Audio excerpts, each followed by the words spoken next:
Okay, let's do this. We are continuing. Or you could just watch this one. It's a good intro. What's up? It's my intro. What's up? Today we're going to do some React. You may have seen me do a lot of machine learning stuff, a lot of web scraping, yada yada. I'm going to do more React. I like front end. Front end's fun. If you don't like front end, you're not even 10x. That's gonna piss off so many. Let me open up chat real quick. That's gonna piss off so many people because I feel like backend. There's like a sacredness to backend, right? There's a sacredness to it, but at the end of the day, it's not like front end's so special. And this comes from a full stack. I'm a full stack. If you care and have any opinion actually about front end versus back end, you're like not even 2x. You're an idiot. I don't know if YouTube likes that. I don't know how much I'm offending. So all right, a little foundation, some foundations. This is where it all begins. If you're like, how does React work? And you clicked on this video, I'm going to tell you. So what your bootcamp doesn't tell you is React starts at Webpack. What? Specifically, it starts with Babel. Now, I like React because it's actually very simple. React hooks is very simple. So if I'm a Leet Haxor 10x G, then I know how to build my Webpack configs. You don't have to use Webpack, but it's probably the simplest way to compile your repository or your directory with your React code in it. So all I did here, so this is what they won't tell you about React. Is no, but you can ask any questions in the comments or whatever. I will address everything. So what they don't tell you about React is create a React app actually isn't God. Think about it. So the God is Webpack. When you're generating your app with create React app, what you're doing is you're doing a command that is bundling up and bootstrapping, remember that term, a repository for you. I keep saying repository, a code base for you that you can build yourself from scratch. Now that's cool, that's convenient, but you got to learn how it works. So if you really want to be 10x, like if I'm interviewing you for my job, I'm like, hey, tell me how Webpack works. Not the nitty gritty, but do you know what Babel is, right? So I don't know if you know, but sorry, I'm not.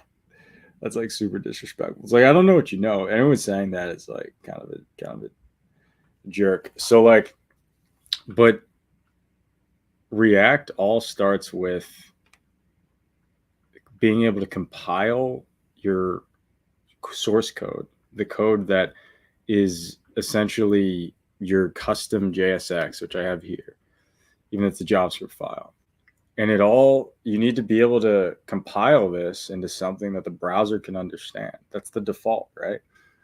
Because the browser doesn't by default actually understand any of this nonsense. It's like you're returning HTML in a function.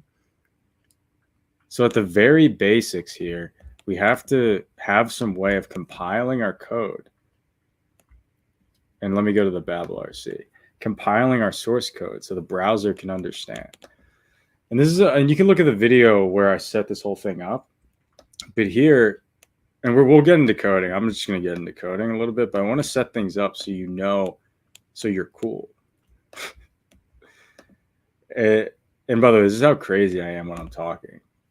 When I'm like when I'm coding. When I'm coding, I'll just be thinking about ways to talk down to people about my code as I'm coding. Just kidding. So, but yeah, like the Babel RC is a configuration file that's telling your Babel compiler. Like, what is a compiler? A compiler is something that's sort of taking your transpiler, taking code in one representation and putting it in another representation. You take your C code and you put it in machine code, right? You take your ES6 super augmented JSX code and then you put it into vanilla JS ES5 that the browser can understand. Now, we're telling our config that this is a React app and you should treat it like this. So I have my entry point file here. And my entry point file is this index.js, and I'm telling Webpack, which is what I'm using to compile. I'm telling Webpack to go to my index.js and essentially start from here and resolve all these modules I'm importing. And as it keeps resolving these modules, I will eventually render a full app on using this command right here. So all I'm saying is mount everything from these modules, starting, of course, this is the main module. Starting from the main module, mount everything recursively to this element. And then I'm bundling up a JavaScript, a vanilla, we're compiling a vanilla JavaScript file, a JavaScript file that it has concept of React, but it doesn't have any concept of JSX, right? And we're going in, where's my public folder? And we're outputting it to this file here. And it's a ton of complicated code. But at the end of the day, this complicated code it's only for the cool kids to understand. No, just kidding. No, this complicated code is just a representation of all this clean, nice JSX that I'm writing and that you're probably familiar with. Sorry, that you're probably familiar with. It's a representation of it that the browser can understand, because the browser doesn't understand returning an HTML tag, right? And oh, it's highlighted. So I hope that's not, I'm not trying to, I want to say this because this is very important. And a lot of people miss this. You'd be surprised how many people miss this. Like, I've had to interview front ends, and this is a thing where we have to educate. So the Webpack config right here is acting as your compiler configuration. How are you going to actually compile this code that you have? And each of these rules are loaders, which are used to test, to sort of, for every module that you have, every import that you have, it's going to detect whether this regex matches the file, and then use this loader to load up that file, which is its own function, into your source, the final source that you have in your bundle. And here we're saying use index.js bundle, because this entry point is mapping to this name right here, and it's getting outputted into this file, index.bundle.js. So if we have multiple entry points, which we might want to have, all those entry points would get outputted to blah blah blah.bundle.js. And we're specifying this directory. And then for this to all work, we're not using, I guess we are using a dead server, but I'll probably just open up the HTML file. The only thing to make this work, yeah, we're making base GPT. We're making like a ChatGPT looking front end here. So to make this actually work, we link the file right here. That's all we need to do. And this bundle has all of our node modules that we need, everything that we imported, starting from our root entry point file. And that's all we need. And we have this root element right here that we connect with in this line, and that mounts everything. So when I send down, when I request this web page, it's gonna hit the web page and go get an HTML page. It just looks like this. And when it renders this, it's going to hit this script tag and then request the bundle that I'm sourcing here, which is going to have all this code that is your compiled React code that initializes with this render right here and mounts your whole app, right? So long story short, I feel like I keep making these JSX. Wait a second. I'm making these JSX and it's not saving. What? Whatever. I was like, am I losing my mind? I think I have to click save. But anyway, that's what I get for using Sublime. Look at me. Yeah, I guess I do have to save. This isn't a normal thing. I can set this for everything. But long story short, that's what's going on here. So we're gonna get back to it. So to set up the project, this is what we made. So we made a little ChatGPT interface, and we're hitting a Hugging Face inference API endpoint, which is running. So actually, let's test this out. Let's ask a question to base GPT. Actually, for YouTube, let me just call this BGPT. When I say BGPT, I mean this. So let's ask our ChatGPT a question. We're going to build off this and make it look a little bit better. So I'm going to say, what is the meaning of life? And I have a little NPC meme right here. If you can see that. If you want to see how this got built, look at the last stream. Last stream was pretty fun. And it says, to have a purpose, learn more about myself, have fun, to have money, to have good friends, to have families, to be a good father, to see. Okay, well, eventually it just talks about exercise. We're going to figure out, we'll have another video where we figure out that output. But for now, this is good enough.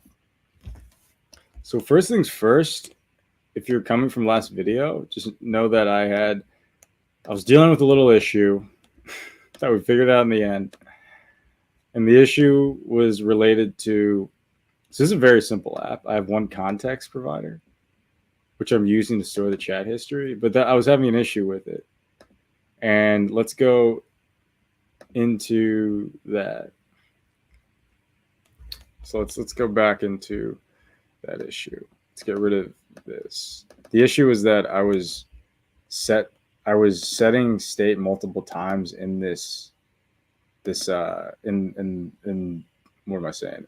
I was setting state multiple times in a function, assuming that the change happened, and that doesn't work because the function is a closure that is retaining when this set runs again.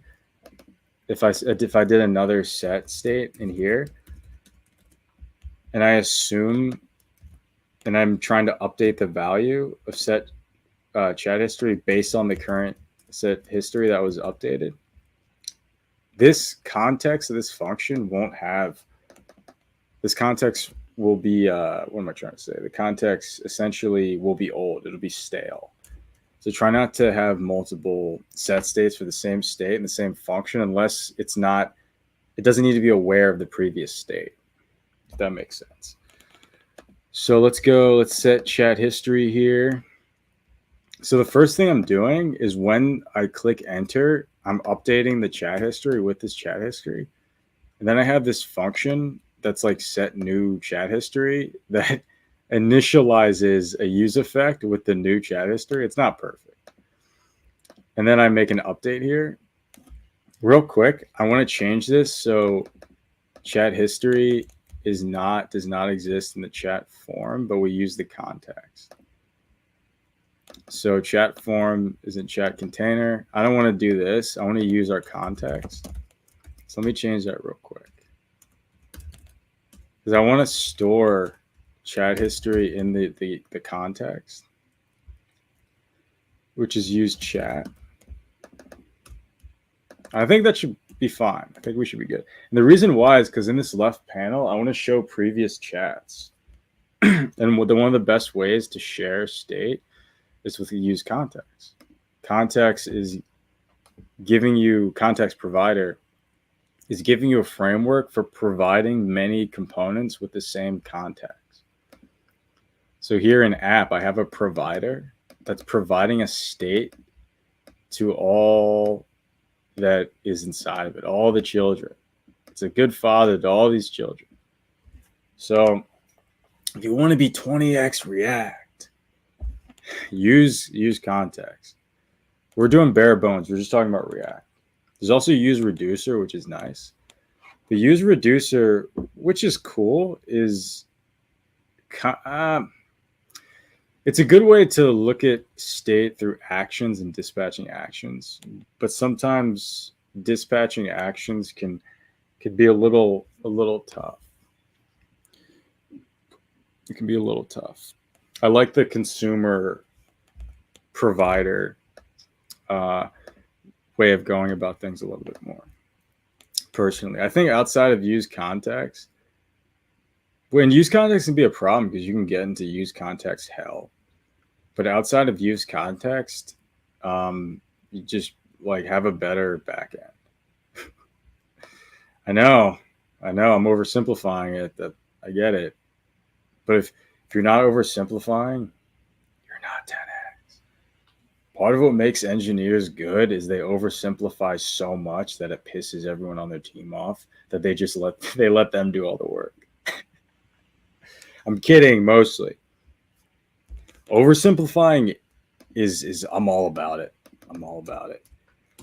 You're not a good engineer if you're not oversimplifying. So we moved our state over to use context for our BGPT. I'm saying that so YouTube doesn't get mad at me.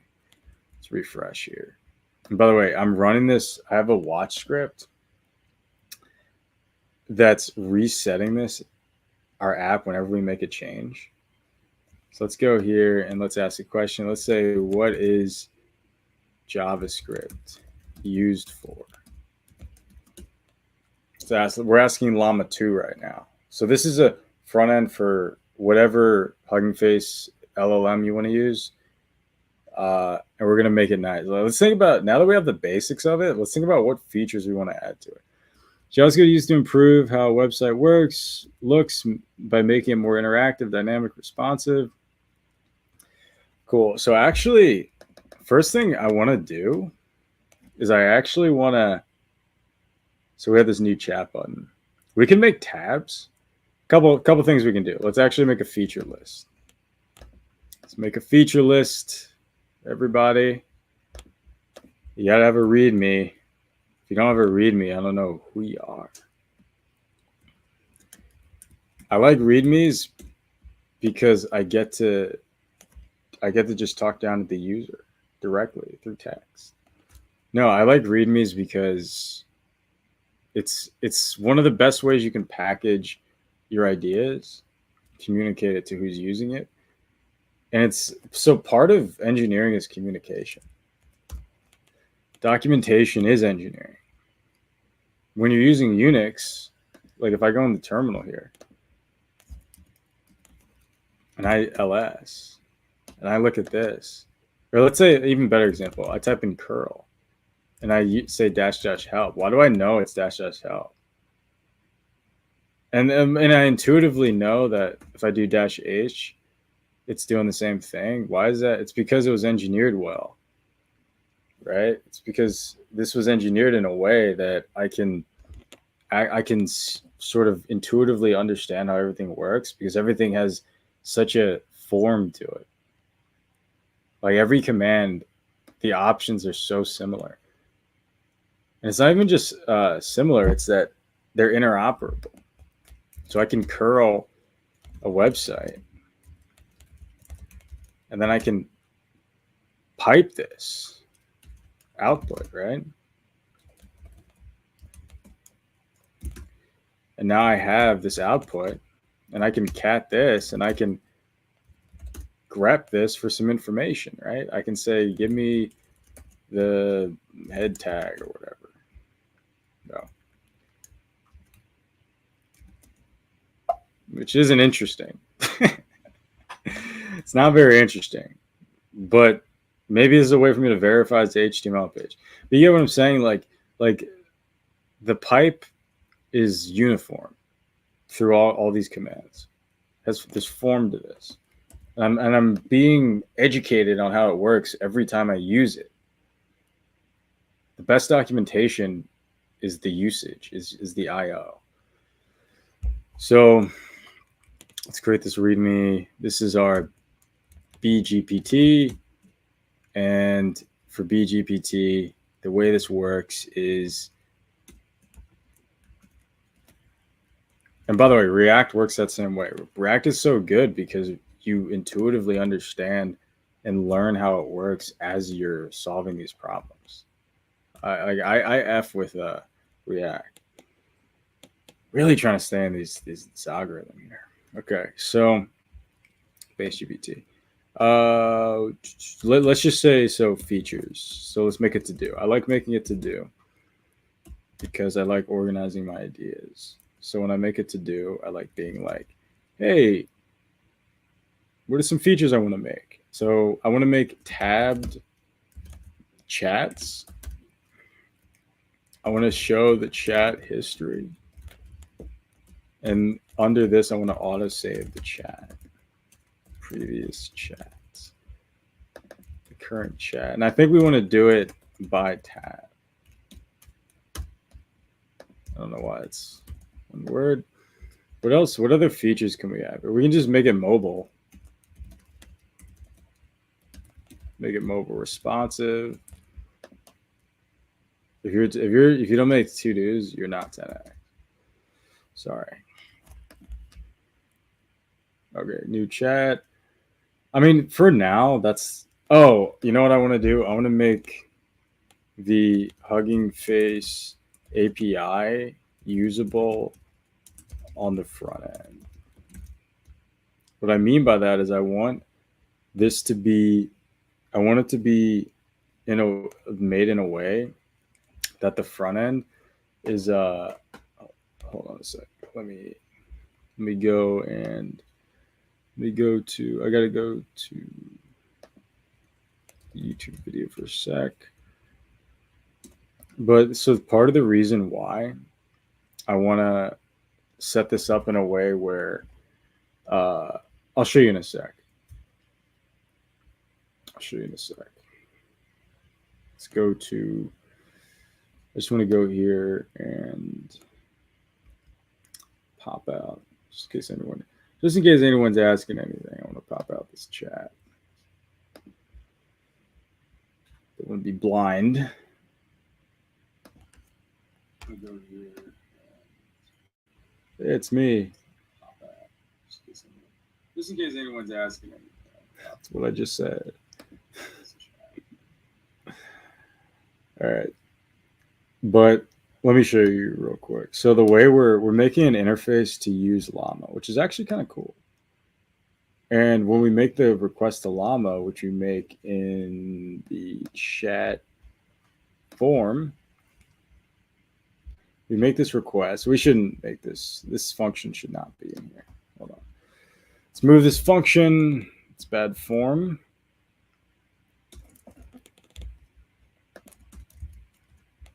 Let's move this function out of here.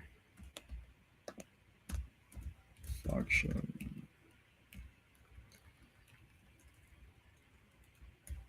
Let's call this submit chat message. Let's add this into here. So what makes this cool is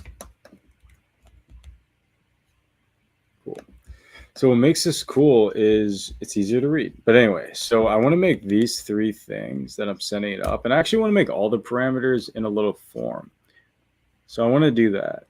So let's add that to our to-do. Well, we already did that. So make request options editable. Let's actually do that first. So, because I think that's an easy thing to do. Let's create a new component. I want to make this component because I want this to be fairly like separate from the logic I currently have. So let's go and create a new component here. Let's call this chat settings.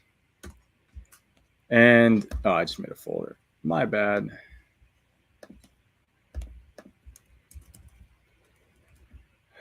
It's just, let me cd to the directory, cd to components, and let's touch, what do we call this? Chat settings. And once we go into chat settings, we're gonna just set up a very basic app here. And we're gonna return div. And I love front end almost as much as I like back end. Part of the reason is because you get to make your ideas into reality. It's a beautiful thing. Don't let anybody say otherwise. So I'm going to make a CSS file for this. So I'm going to go on my styles. I'm using Sass because I like variables and I like the nesting of it. Mixins are cool. I don't use mixins a lot. I do it for mobile stuff. Mixins are okay. Mixins are okay.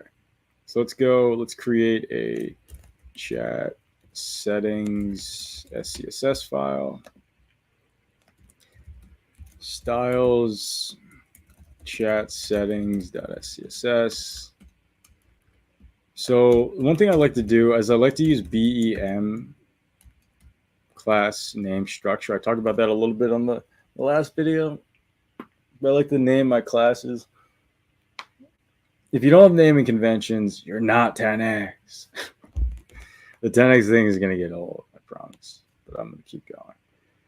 But cool thing about naming conventions is it's uniformity. Uniformity and form educates the user, and it makes it so you don't have to say as much stuff. But anyway, so this block, so in BEM you have the block, the element, and then the modifier. So the block is the first thing. This is how you're naming CSS classes. So we have the element, which is the second thing, and the modifier, which is like that. Modifier. That's why it's called BEM. It's super simple. It's not like a complicated thing, but I just think it's a good way to name things, and I think it makes it very readable, and it gives you a little bit of structure. You don't have to be 100% with it, but you want to be comfortable with it, which is what matters. So we have our block, which is the chat settings. Let's put this, so we'll have a new chat button. We'll also have a chat settings button, which let's actually put it right here. Let's make it like a little modal. I think that would be cool. We'll make it openable on click. So let's get a settings icon. Let me get an icon. Free SVG icons. We're stealing icons today. We're stealing icons. No, we will. If we use an icon, I promise we will show the proper license. Okay, I might not do that. I might mess up. I might forget. Like, who really does that? Like, you're such a little goody two shoes. I'm kidding about that. You should, if someone took time into making a design, you should say, hey, this person made this design.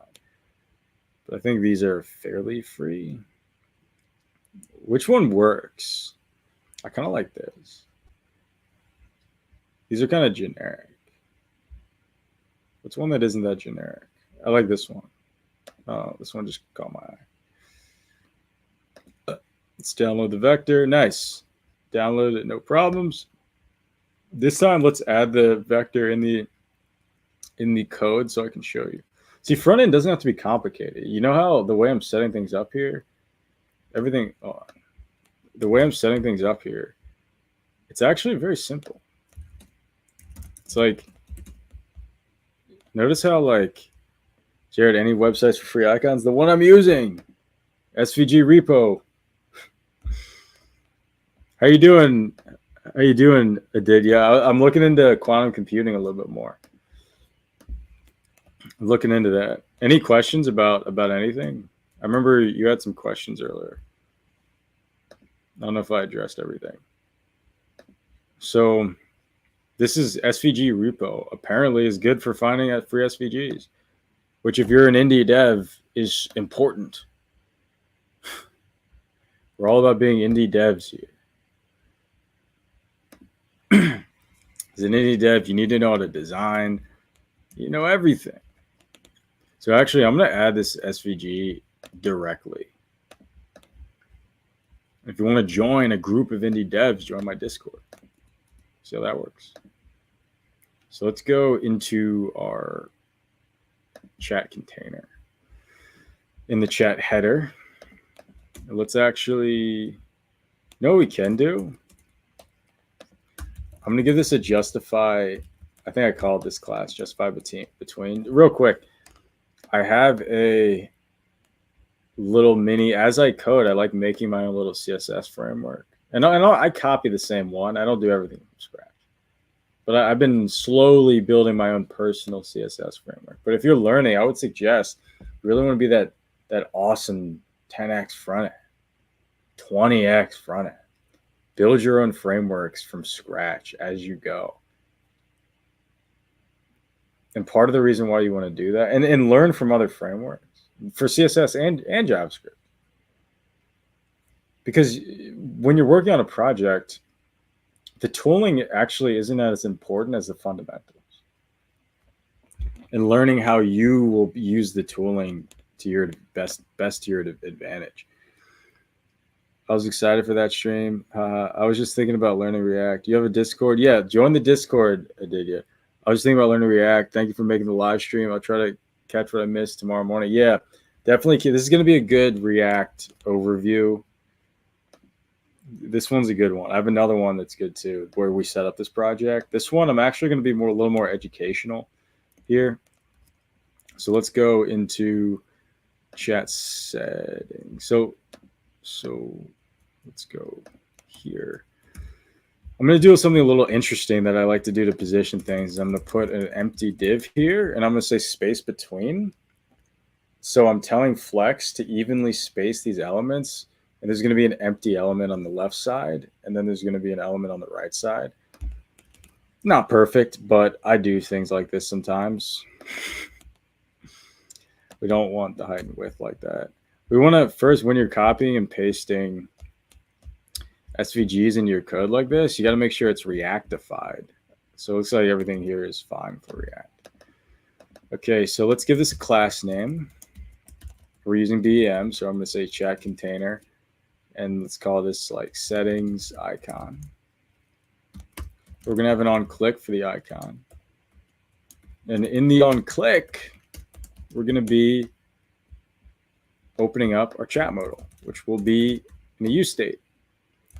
So chat modal or show settings modal, my bad. Show settings modal, set show settings modal. And this will be a modal. We can make the settings. So we're making a settings to interact with our Llama setup. So we have like a API that's hitting Llama. We're making a way to interface with the Hugging Face inference API. It's really what we're doing in a question and answer like way. All right, so we need to have a state to show the modal, and here what we're gonna do is when we run this, we're just gonna toggle that state by getting the opposite of this Boolean and setting it whenever we click on this. Okay, so now, and then in our header, I'm actually going to add another thing. You're like, wait, that's going to mess up the space between. I'm like, fool. Not fool. But no, it's not going to mess it up because this is going to be position absoluted. And that's how we're going to have it hover a little bit over. And we're going to isolate, make sure it use position relative inside this header so that everything's contained. Okay, so we're going to import chat settings from chat settings right here, which we have. Do we have this? Yeah, we have it right here. So this is our chat settings. And the way this works is let's go in chat settings and let's get any. And by the way, if you're watching, you got any questions, let me know. I'll be checking chat frequently, semi-frequently. So let's go and do pretty frequently actually. And in the end, I might just do QA if I still have time. All right, so we're saying we're conditionally rendering this into the HTML when this state is true. So whenever someone's saying conditionally rendering, this is what they're saying, right? Okay, so let's go into chat settings. And when you're an indie dev, you got to learn how to build your front ends. You don't want to keep outsourcing all this stuff. You know what I mean? Okay, so let's go in here and we got the chat settings. So let's actually start designing this. So we did some more of the functionality. So let's design it a little bit. Where was I just at? Chat container. We click on the button. Oh yeah, we got to design the settings icon. We're doing too much. Okay, so let's go to chat container. And we can actually create inside this. So one reason why I nest things, and I care a lot about that, is because nesting makes the rendering of your CSS a lot faster. So this is Sass. So this will be converted into a style that's like this, right? Into our compilation. We compile in our Webpack, we will compile it, and this will wind up looking like this in raw CSS. What you don't know, because you're not reading enough, is that this is very optimized. Okay, so when you do this, well, if you don't do this and you just do this, you have to search as the render engine is, the layout engine is laying out in Chromium or whatever browser you're using is laying out the HTML. It's trying to see which styles to lay out within the style. And to do that, it has to search a tree. It has to do tree traversal. So think, if you just have this, is it easier to search a tree for information if you have all this information? Especially if you've already applied these two things. Okay, so you have to think to structure your CSS in an optimized way. Any advice on how to learn different concepts in JS? Just did a project using local storage. Yeah, if you want to get better at JavaScript, do things from scratch. That's the best advice I could give with that. So it's like I liked learning how to make video games. So I would think, let me use a JavaScript game engine. Oh, also let me make a JavaScript game engine. So I did that. I figured out a way to make an HTML5 canvas game engine. Very simple one. But I learned how the canvas works. You know, try to reverse engineer these projects you're working with. And when you're debugging, every time you do that, you make it so that your brain works, that whenever you get a call stack error, you look further and further up the tree of the call stack. I mean, so it's like 1x you look just at the error, 2x you look one up, 10x looks at the whole thing. But seriously though, you want to be able to dig deep into your errors, and you want to have the knowledge and the gusto to do that.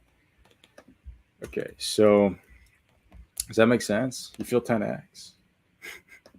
All right, so settings icon. Let's give this a height. This is a SVG, so we will give this a height and a width. Let's do 25 pixels. I did height twice.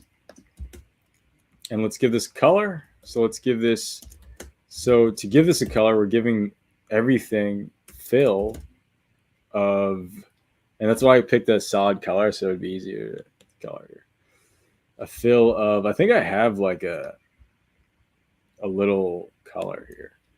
Oh, you know what I've been doing? I've been doing this. To give it that white on the purple color that we have, I've been adding opacity with the A here to all our colors here.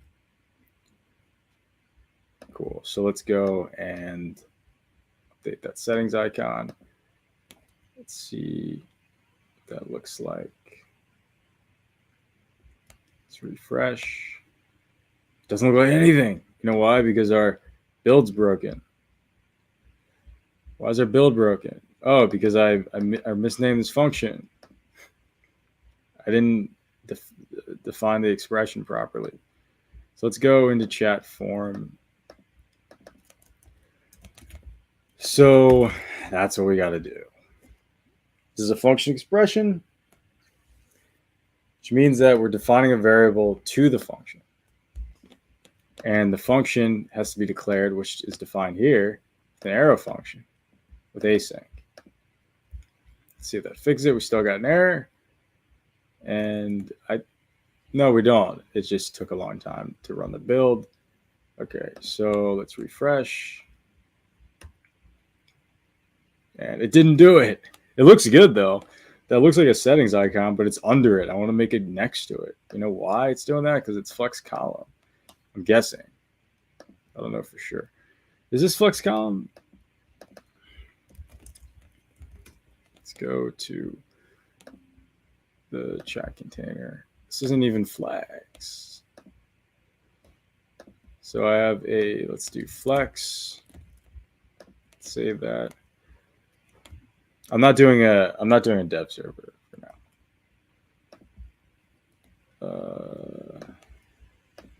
Maybe I should.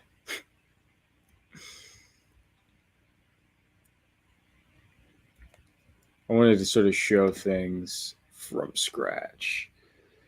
Okay, so interesting. So let's see what's going on here. Let's inspect.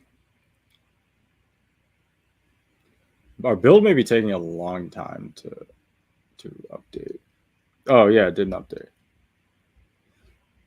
It's not good.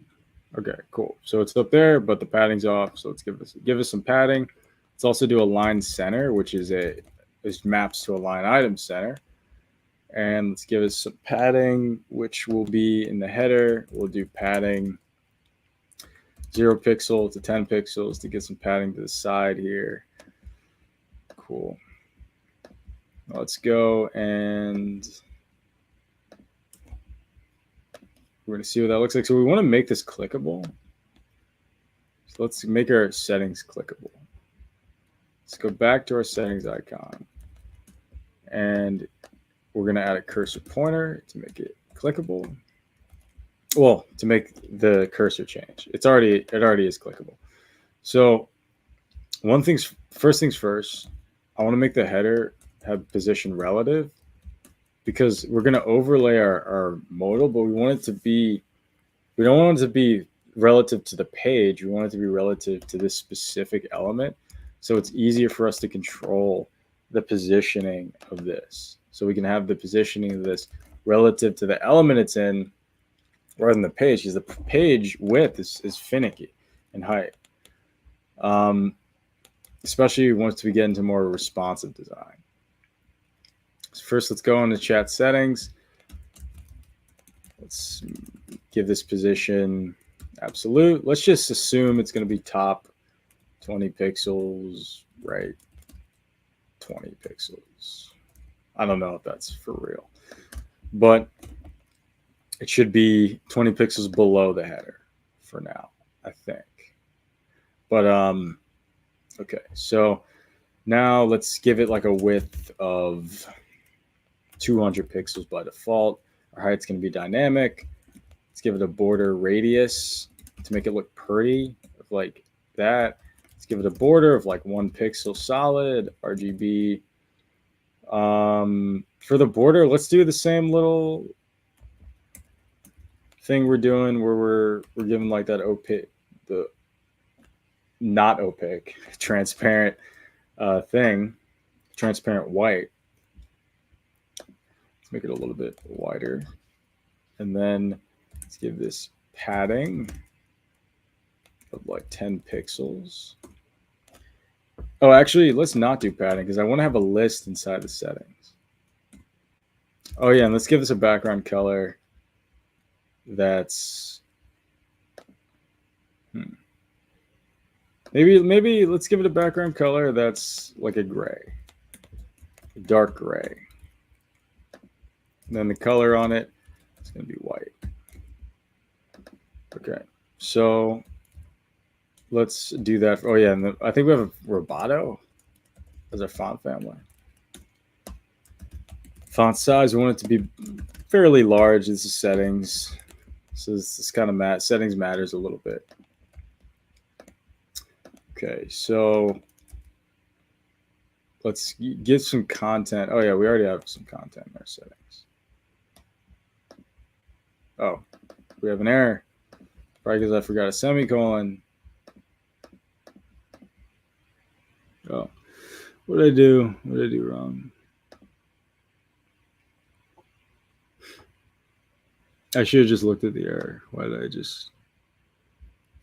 It says RGB. Wait, I don't see the error. Oh, RGB. It's supposed to be RGBA. This is the A. Okay. This is if you're a Leet Haxor, this is your stream.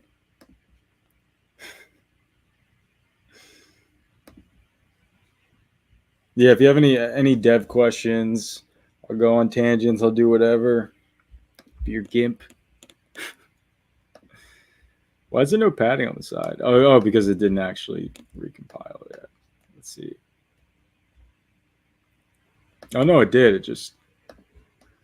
Oh, I'm such a stickler about padding. Oh, because I write the padding down here. All right. So that's what it looks like. That looks so bad. All right. So we don't want 2020. We want the top right to be top 60, right. I don't think we even want right. Let's just do right 10. Okay, and then it's too much border radius. It's a little too intense. I think this is fine. Background color. Let's make it a little darker, I think. Actually, let's make it a little like that. I know, I'm just like, so with like some color stuff, I'm just like, I can be a little like OCD about that. Okay. See, it's like it should be a process. It shouldn't be crazy. I think it should be a crazy process.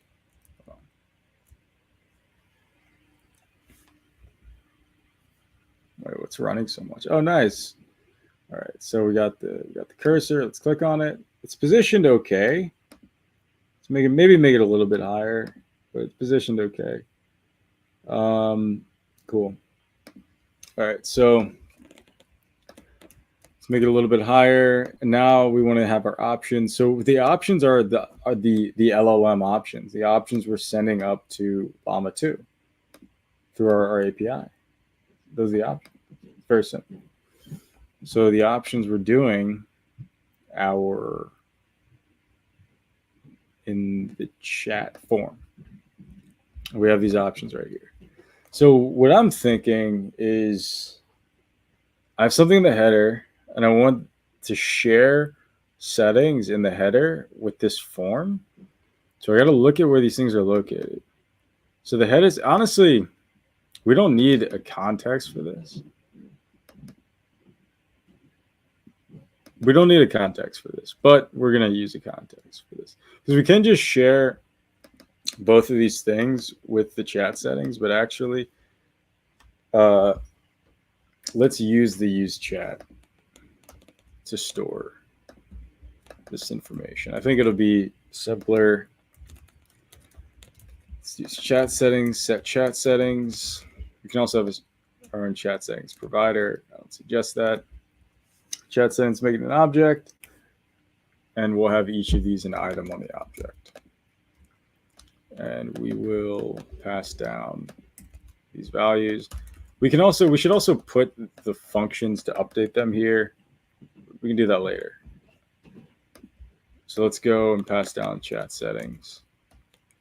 Let's go to, so in chat settings, the first thing, so we want to use this. So we want, in chat settings, let's import.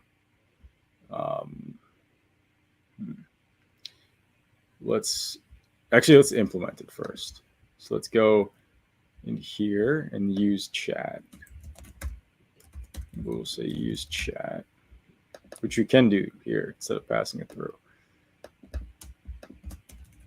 See how simple this is? We're not even using TypeScript. It's so simple. So we're going to get the chat settings from use chat. We don't have to set in here. We just have to use it. So in here, instead of this, I got to remember these values. But, well, I want to remember these values. So I'm just going to keep them here. But for max new tokens, we're going to pass this up from the API, whatever value we have in the chat settings. And we can default to something.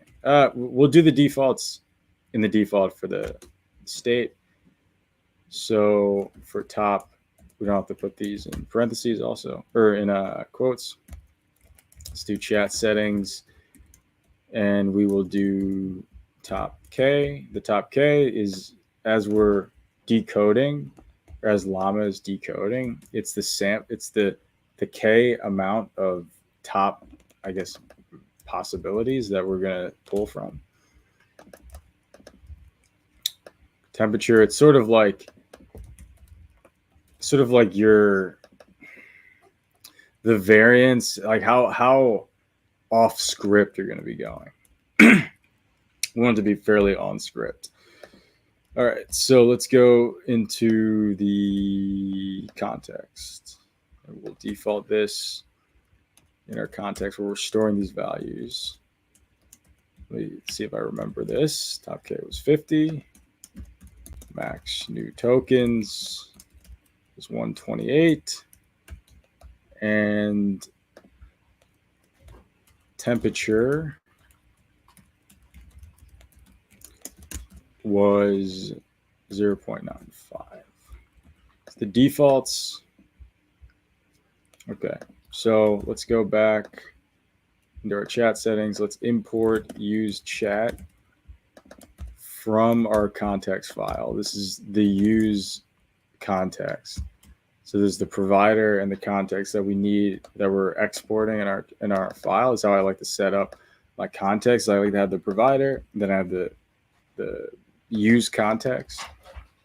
And both of these things have a lot of pertinence to how they get used, but you will be using the use chat a lot more. The provider is just for once when you're providing it to the many components. And the use context is how each of these components consume it. Does that make sense? Okay, cool. So let's go into context and import. And notice how this is all just like if you're working on your own thing, I highly suggest you just keep everything with this level of sanity. So let's get our chat settings and our set chat settings. We want everything to be super simple, especially as you're adding developers to your team to help you out. Want things to be simple. So let's set things up like this, where we have a display name. Oh, you know what? We don't have to use a display. We just use the key. Doesn't matter. So let's loop through this. So let's do object.keys.map. Hold on. Keys of chat settings. So we're getting all the keys in an array, and we're mapping it with the map function. And we can also say if this exists. This should always exist. So map keys, why isn't this highlighted? I think it's probably fine. Okay, so we're getting the setting name. We want to return a div that has the setting name, and this will make this a flex, align items, or align center, justify between, and we'll do a span.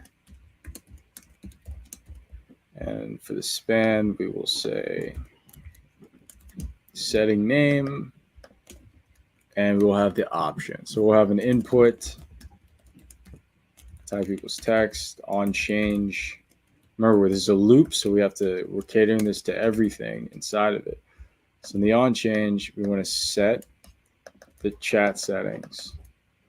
Actually, let's expand this out to multiple lines. So we're going to say make a copy of the current chat settings. Because the reason why we make a copy of it, let's just call this temp chat settings.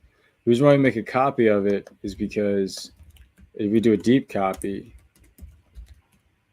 to get a new state, or a new reference to set to the state, because in React, the only way they update the state is if there's a new reference.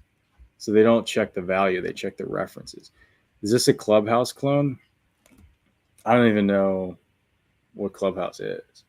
No, this is a ChatGPT clone. So we're making a way to interact with Hugging Face's inference API like this. So we're going to ask a question. What is JavaScript used for? And then we ask this question, and hopefully, do we get a response back? Is our API broken? We get a response back. Well, the response sucks. But we'll figure out how to actually get a good question answering LLM. I'm just using the raw Llama 2 for now. So we're making our own front end for our own personal ChatGPT, because ChatGPT, personally, I don't like a lot of the answers on it. That's me. We can get into that. All right, so we want to update the chat setting with this setting name. And we want to set it to whatever is the e.target.value. And I think we want to parse int or parse float. Oh, you know what? We don't have to parse that because we want to make this integer type number. So we don't have to parse this. But when we send this up to the API, it's going to be in JSON, and we want this value to be a number in the JSON format. We don't have to be a string. Okay, so let's send up our temp chat settings. Yeah, what's Clubhouse? Is that Clubhouse? That's like an online chat thing, right? It's something like that. Okay, so let's go, and so we have this. So let's give this a class, and let's give both these things a class name. So under chat settings, this is the chat settings row. And we'll say this is the row option or input. And then this is the row label. Remember, in this, I'm using BEM naming convention here. Highly suggest using naming convention. What do you prefer to do first, the functionality part or the styling?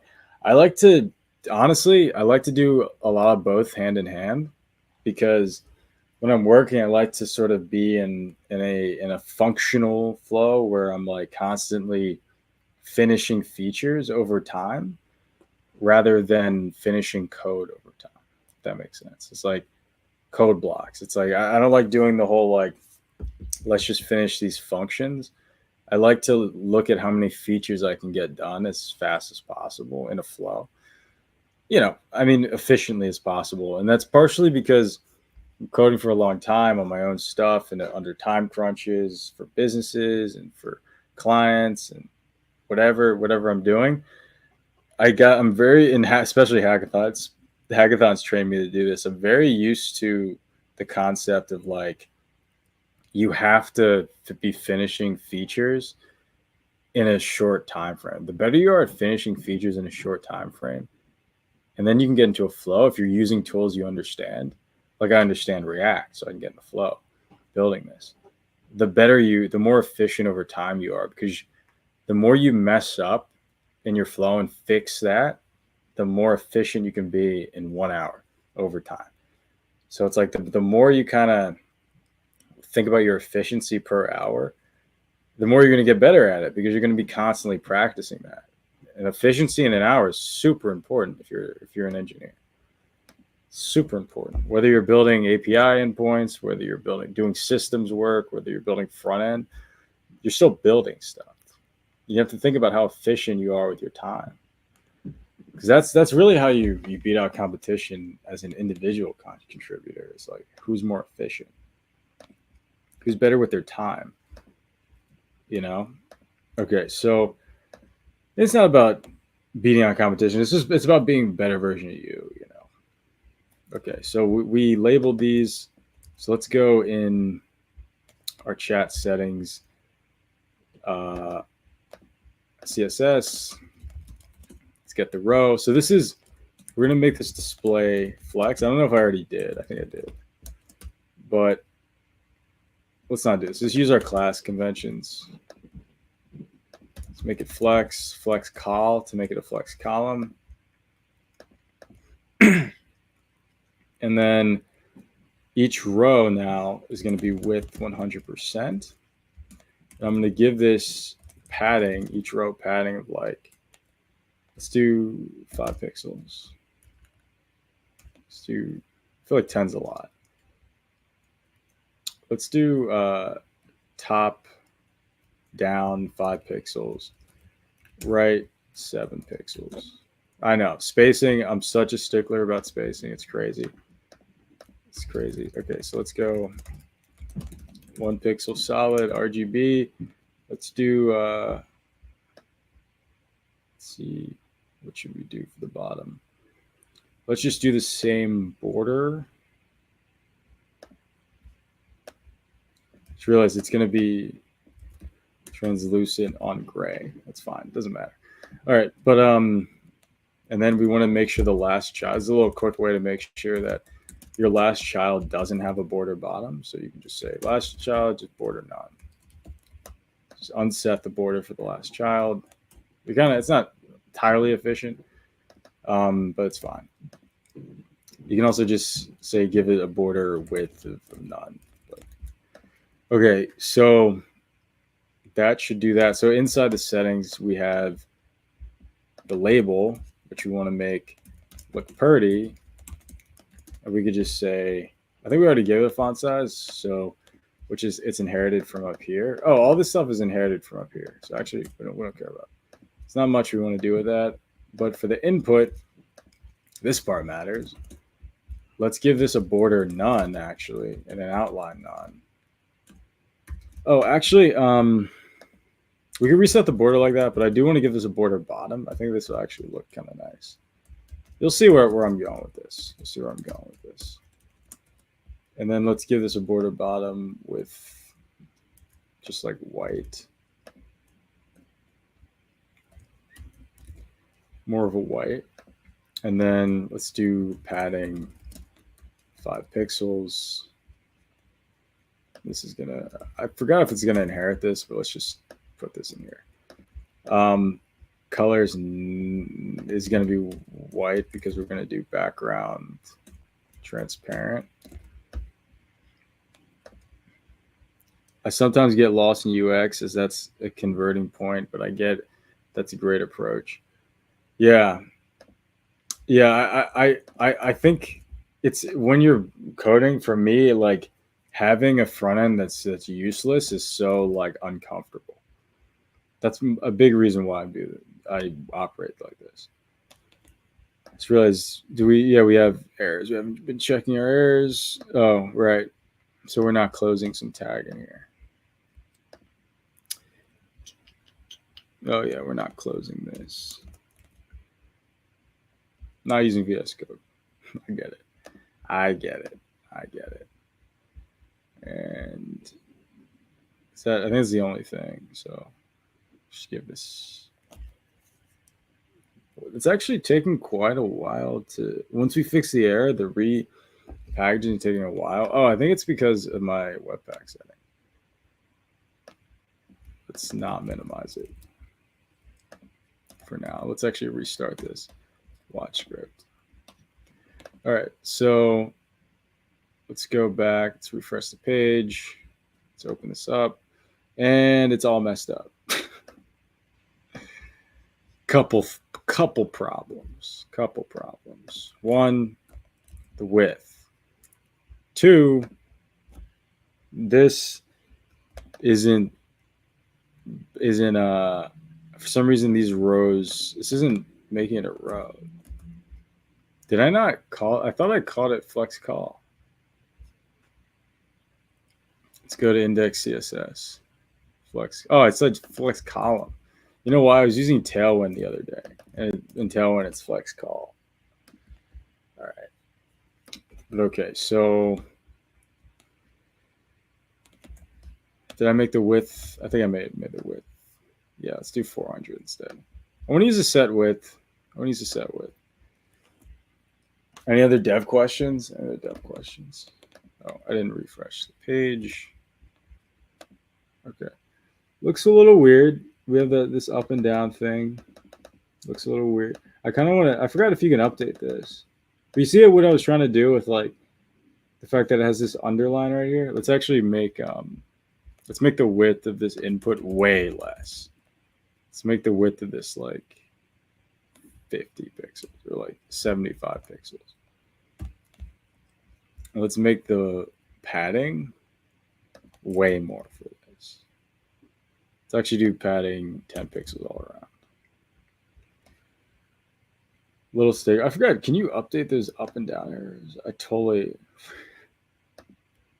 update number up and down arrows.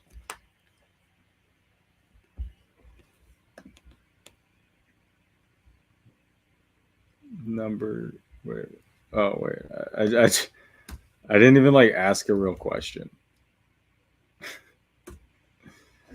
Increase the size of up and down arrow on the number element. You can hide them unless it's hovered. Oh right, you can't do this. Yeah.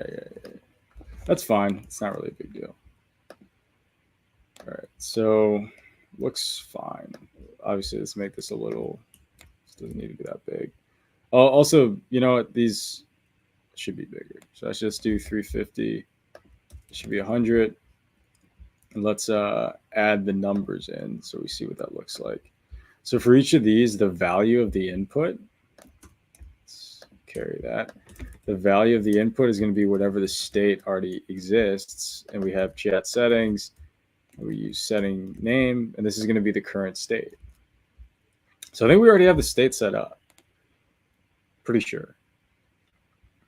And this is what's binding everything together. And chat settings is actually done. Let me think. Yeah, I'm pretty sure it's done. So right now you just click on the settings to close it, but it should be fine. Yeah. Top K, let's keep that at that. Let's actually render less tokens. Let's just render 64 tokens. There's repetition penalty. There's other stuff that we need here, but for now, let's just keep it like this. Temperature, let's make the temperature like 80. And that updates automatically. So we have a little settings for ourselves here. Yeah, I like answering dev questions because I feel like that stuff is like, there's such little, I think experienced people talking about really good methodologies outside of like straight up, this is how you hack getting a job. And it's like, I've done content like that recently where it's like, this is how you get a job. But I think what's more interesting is just talking about how do you get good? Because a lot of people I think they don't talk too much about that. Well, I don't know why, but I think there's a value in talking about how to get good. Because or actually how to gain the most from every experience you get as an engineer, because these are the things that you're going to retain, whether you have a job or not, and eventually you might want to start your own business, right? So it's like, if you want to start a software company and you want to have that skill set, you're going to have to understand how to be as efficient as possible. Because that's how you really are competitive in the market, right? Competitive with yourself first, and being more efficient over time. That doesn't mean being hacky. It means being useful with your time. Okay, so let's go to the index. So we have the settings. Let's actually test if the settings working fine.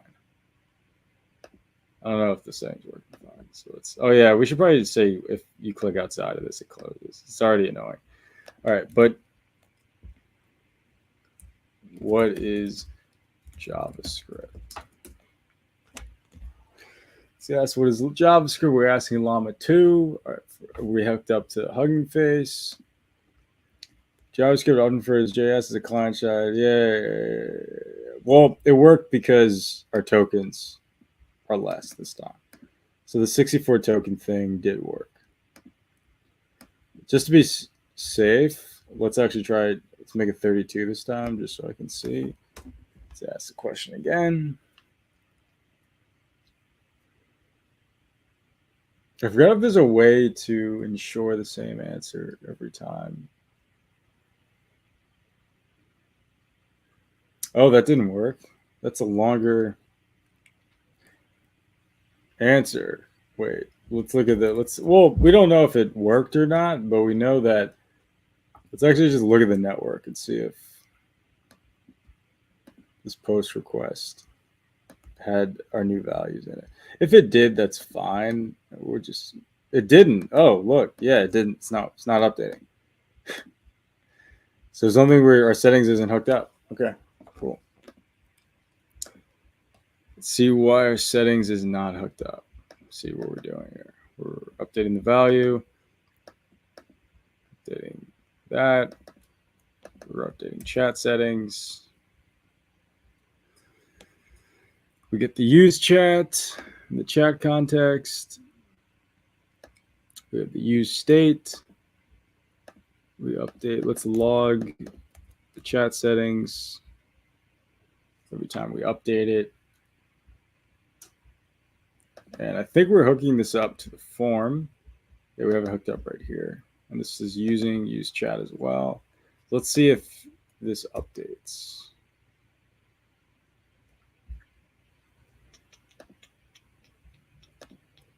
Let's open up inspector.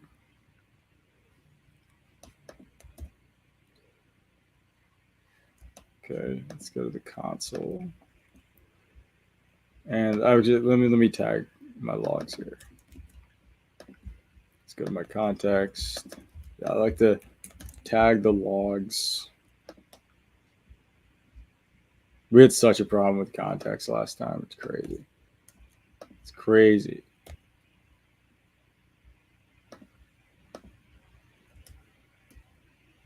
Let's refresh.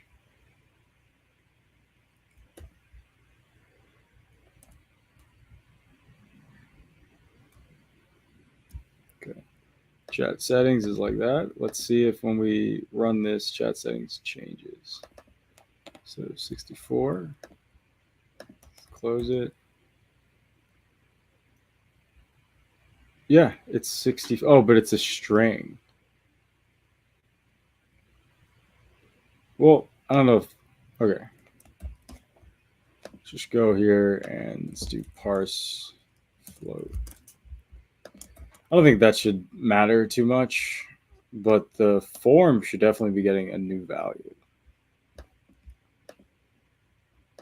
This form down here. So let's check what is JavaScript.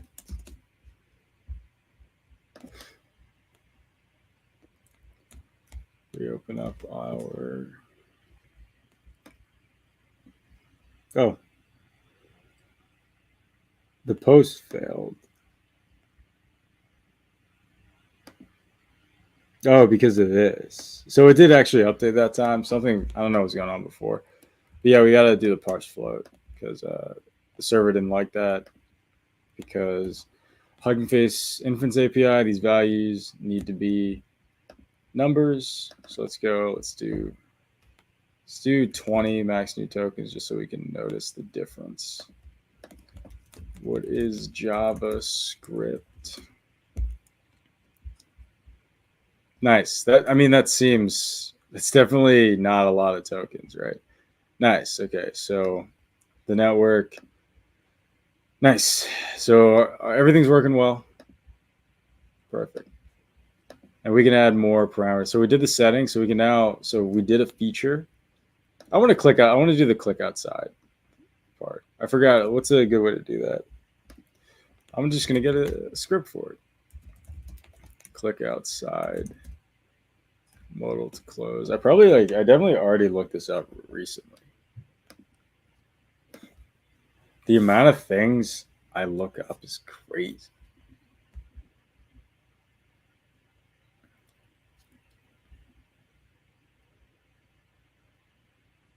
No, I clicked on the wrong thing.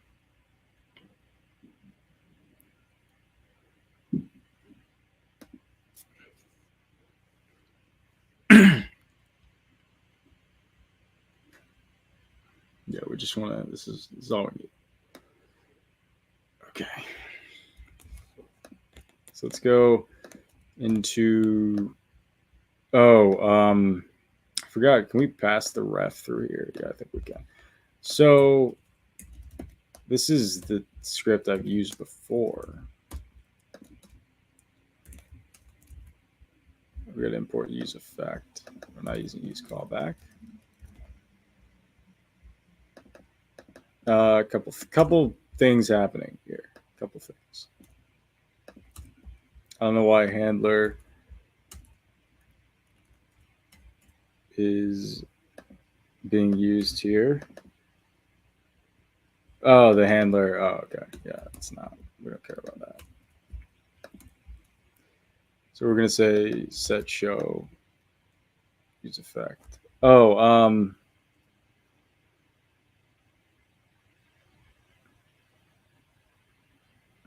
listener mouse down.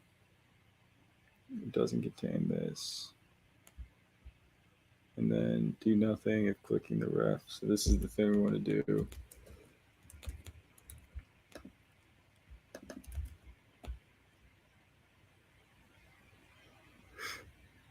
I think we can also say if I think we want to do that. Anyway, so we want to get the ref for, let's create a reference, which is a way to get a DOM element in your React. You use ref hook. So we want to get our settings ref. We have to pass this as props. Pretty sure. I forgot if the ref, yeah, no, it doesn't pass down to the topmost element. So let's do this. Let's go into chat settings. Let's get the ref. Let's do that. I should call it settings ref. I forgot this. Yeah, I don't think so. All right, so we got the settings ref. We do this. We actually want to check if this exists. Oh, no, it's already doing it here. Because current happens after the first render. So you're going to want to check if current, which is how you get the actual element, is they give you this current value on the reference. We're going to see if it contains the target.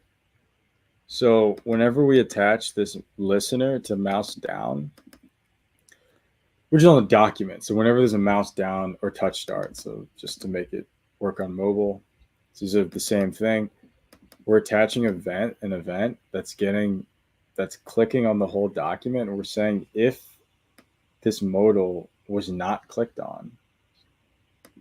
So that's what this is doing. So like we're saying, if this was clicked on, just return. Or just return if this ref doesn't exist yet. But for everything else, we're going to check if the settings modal is up, and if it isn't up, if it is up, we're going to make it false. And then here we're going to return the, I guess, the destruction function. So in the lifecycle of the use effect, when the use effect gets re-triggered through a state change, we want to have some way of dealing with the previous state that we had. Garbage collect. It's not garbage collecting. I'm trying to find like the right term for it, but we want to find a way to clean up. It's a cleanup function. Well, I joined the server. I'll sleep now at 6. Okay, yeah, definitely sleep if you've been up since 6 a.m. Adiga, yeah, that's definitely don't just be up that long.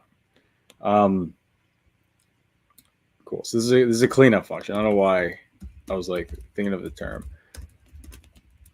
So we don't want to keep reattaching events when we rerun this React. We want to remove events whenever we rerun the use effect. So that's what's happening here. And we'll make it my style. We stole this code because we're cool. We're 10x.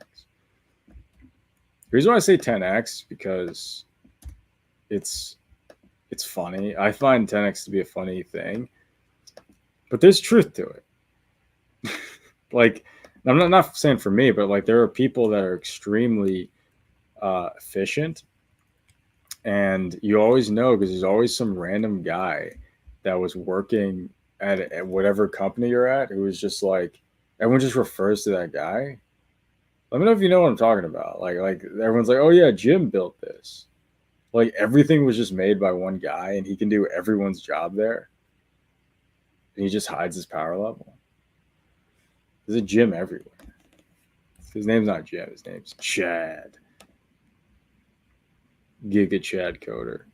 Okay, but it's true. So that's 10x to me. It's like who here could do everyone's job if they had like enough time and like if they with just full time. I mean, I don't mean over hours. They can kind of do everyone's job if they. But typically, these people are given more important responsibilities, or they're just code monkeys forever and they die alone.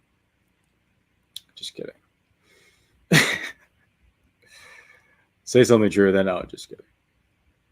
All right, so we have the chat settings. We're closing it whenever it's clicked outside. We don't have an error.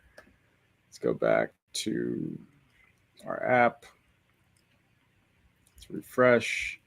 Just want to make sure there's no errors when we click. Let's click outside. Didn't do anything, so this didn't work. It's because ref is undefined, because I'm using ref here when I should be using settings ref. Why didn't you tell me? React is great. I like React. It's the only front-end framework I like ever. Before React, I was just so dead set on vanilla.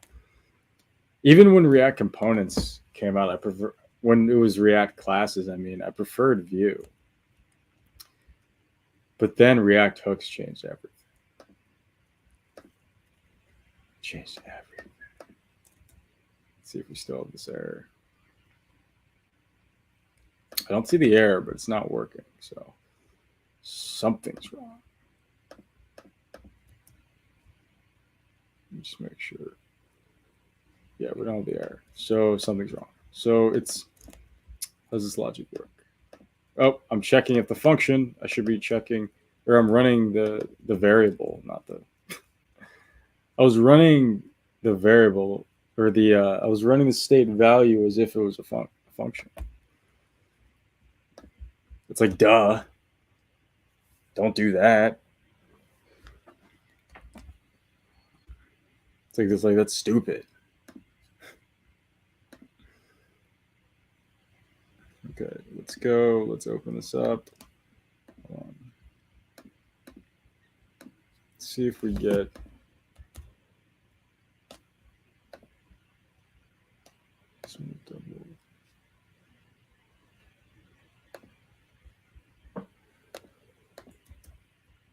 Okay, so let's log some stuff. it should close.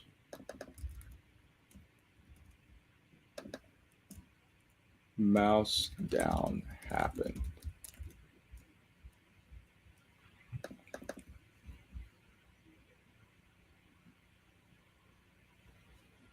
Settings ref, we restarted on settings ref. We have this happen. What else could be wrong? So we show settings modal. Is it because we're getting rid of the ref? I think that might be what's going on. It might be because we're destroying the ref.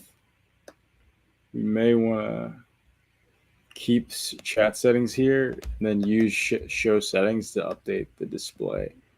I think that might be what's going on. Let me just double check.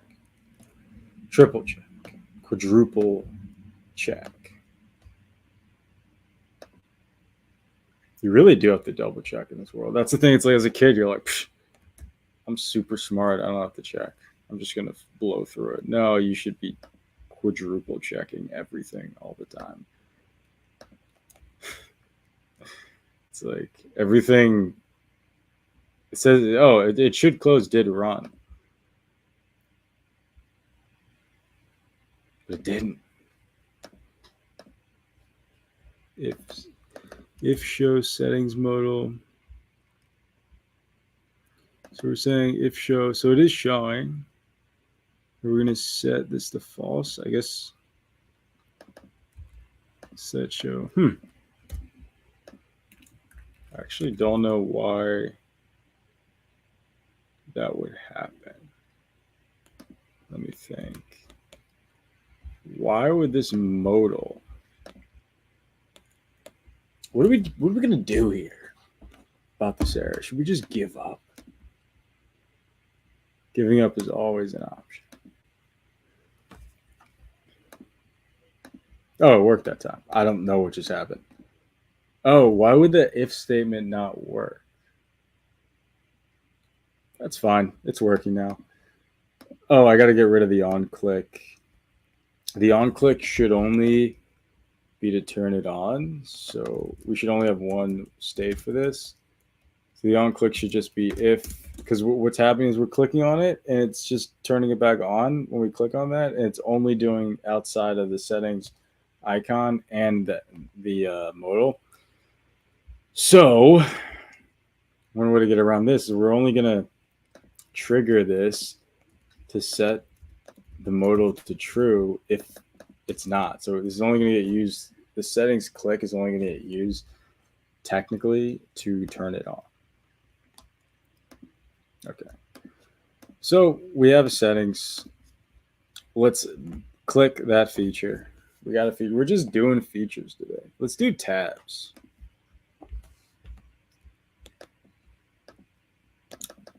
Where's, yeah, this is it. So this is settings.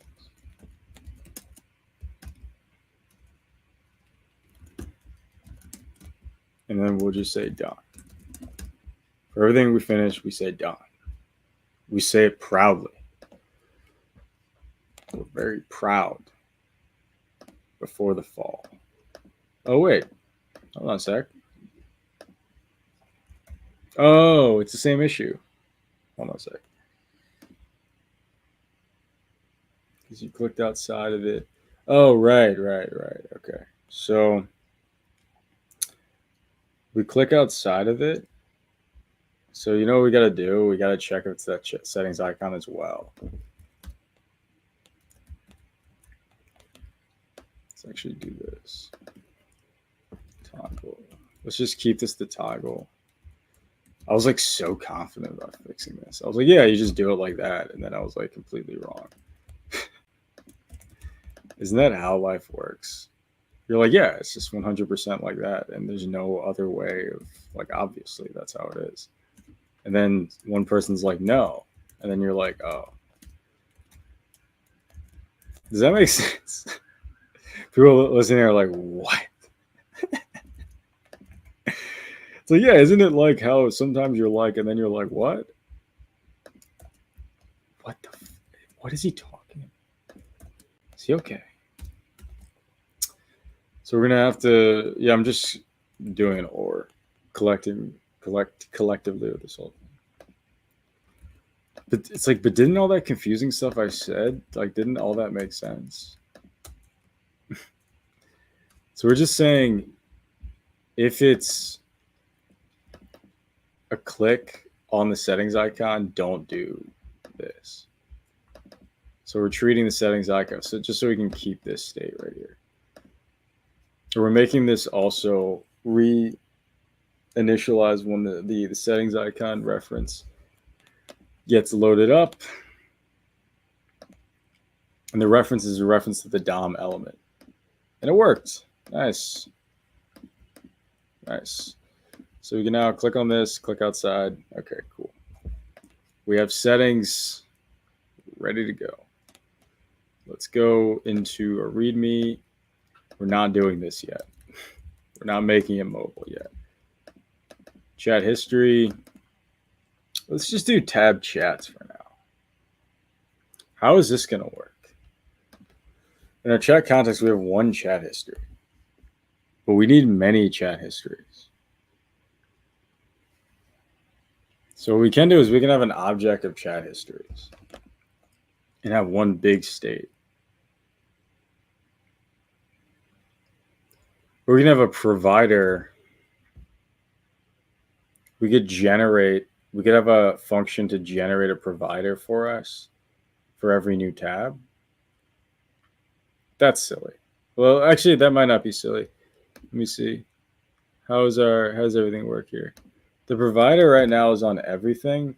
Oh, because the sidebar needs to share this state.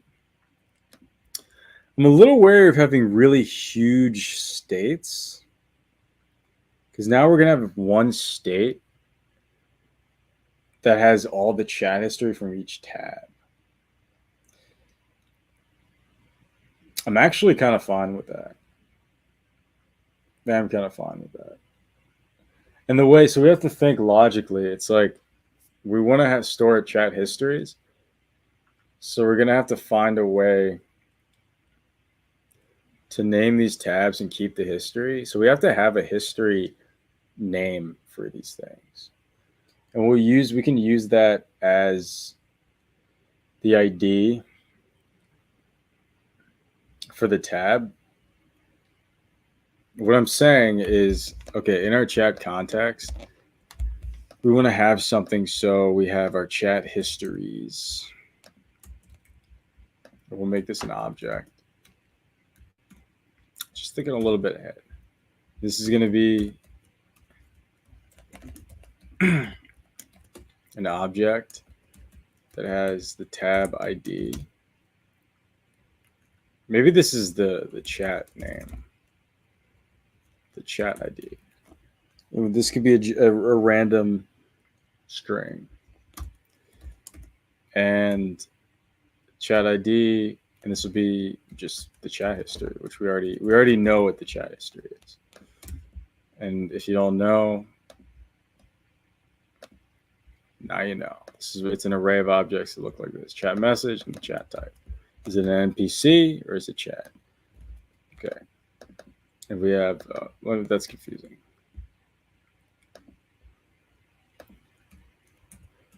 Let's just say that, and then that. Okay. So that's what this looks like. We don't really have like objects that we're modeling yet. And after I do this, I want to just talk about React. Sing a love song. Now this is actually, so we want to make some functions here. So let's do add new chat. And this is going to be creating a new tab. And let's make a, I did this the other day. I should just copy and paste my other random string. I have a random string function I made real quick. Super simple. Just gets a random string out of a ton of strings. I don't want to have to rewrite it. It's not that it's complicated, but you know. Okay, so Let's get a random 5. So this is the chat ID equals this. And then chat history. So we have to copy chat histories.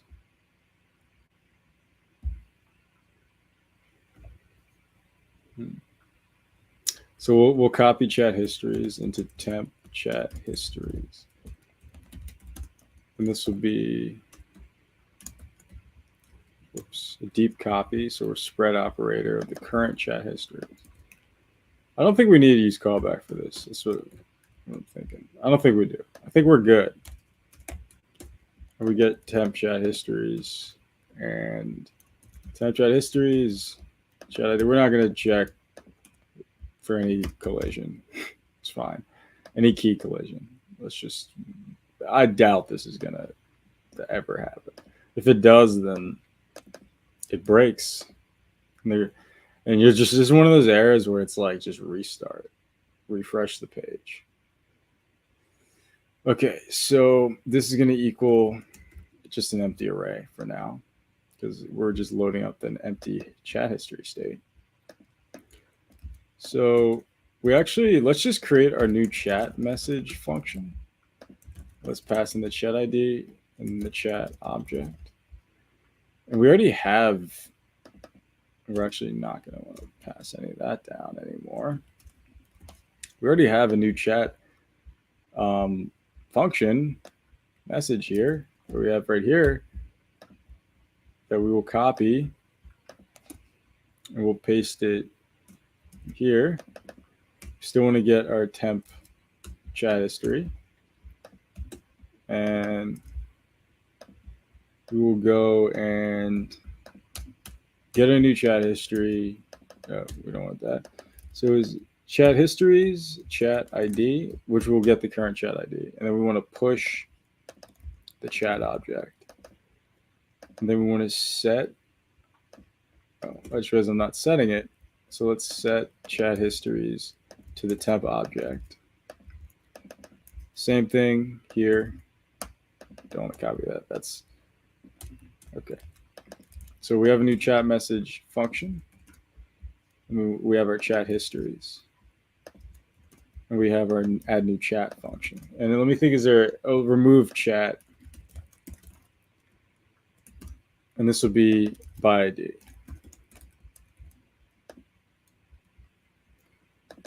New chat message by ID. That's weird. It's just, we don't have to say by ID. It's fine.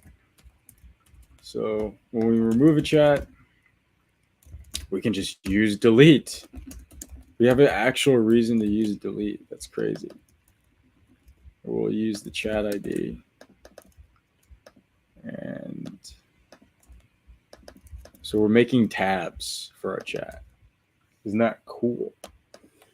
Okay, so temp chat. And we have to find a way to display these tabs. We can just keep,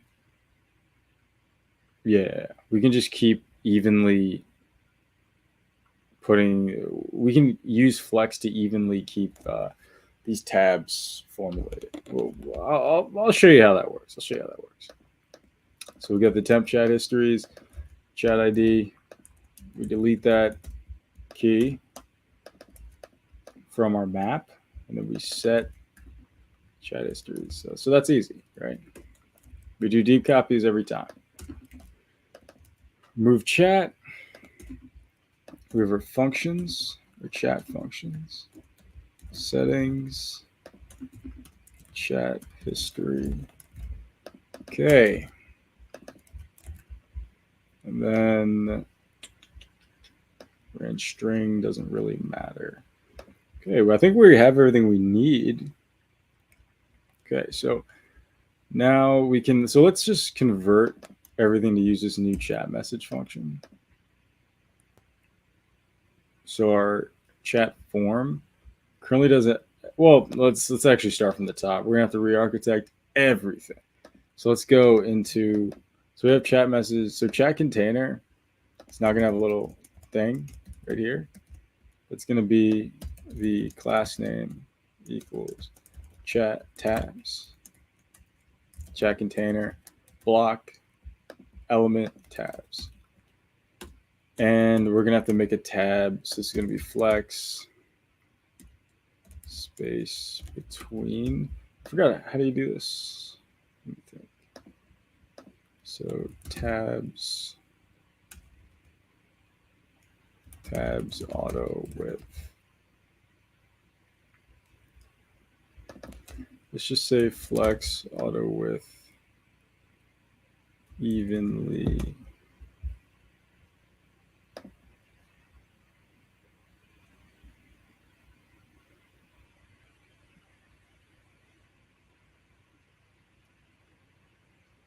Auto width of flex column. Yeah, let's force equal widths. I don't know if there's an easy way to do this. Oh, you can just do width 100% for each of them. And then you do flex flow row. Oh, really? Oh. Okay. So we just do flex. Okay, cool. So for each, so we want to get the chat histories in the chat container. And then for chat histories, we want to get the keys, which is the chat IDs. We want to end it with a button that's like new chat.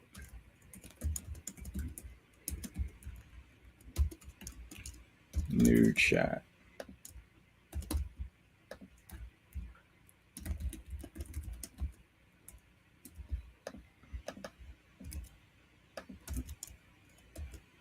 New chat.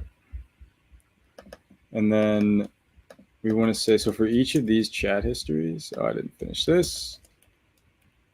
We want to do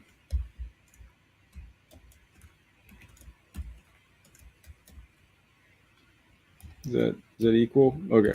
So we want to do a div. So we're making a tab system. Remember, keep it in your mind. Always remember, never forget. Hashtag never forget the plan. What are you doing? This is how I code. I'm just psychopathically talking to myself and figuring out how things work. It's kind of true, actually. We actually don't need the chat ID. Oh, no, we do need the chat ID because we want to have a state that's like currently selected chat. So this is current chat ID. And we want to set current chat ID.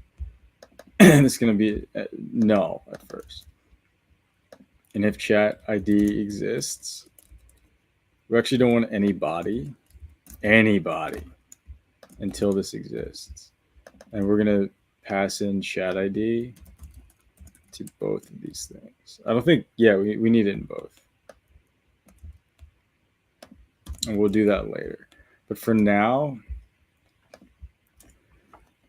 you get to see how I make a tab system. Isn't that cool? So now, for each tab, for now, let's get the I. And we're going to say on click. We'll just call it like chat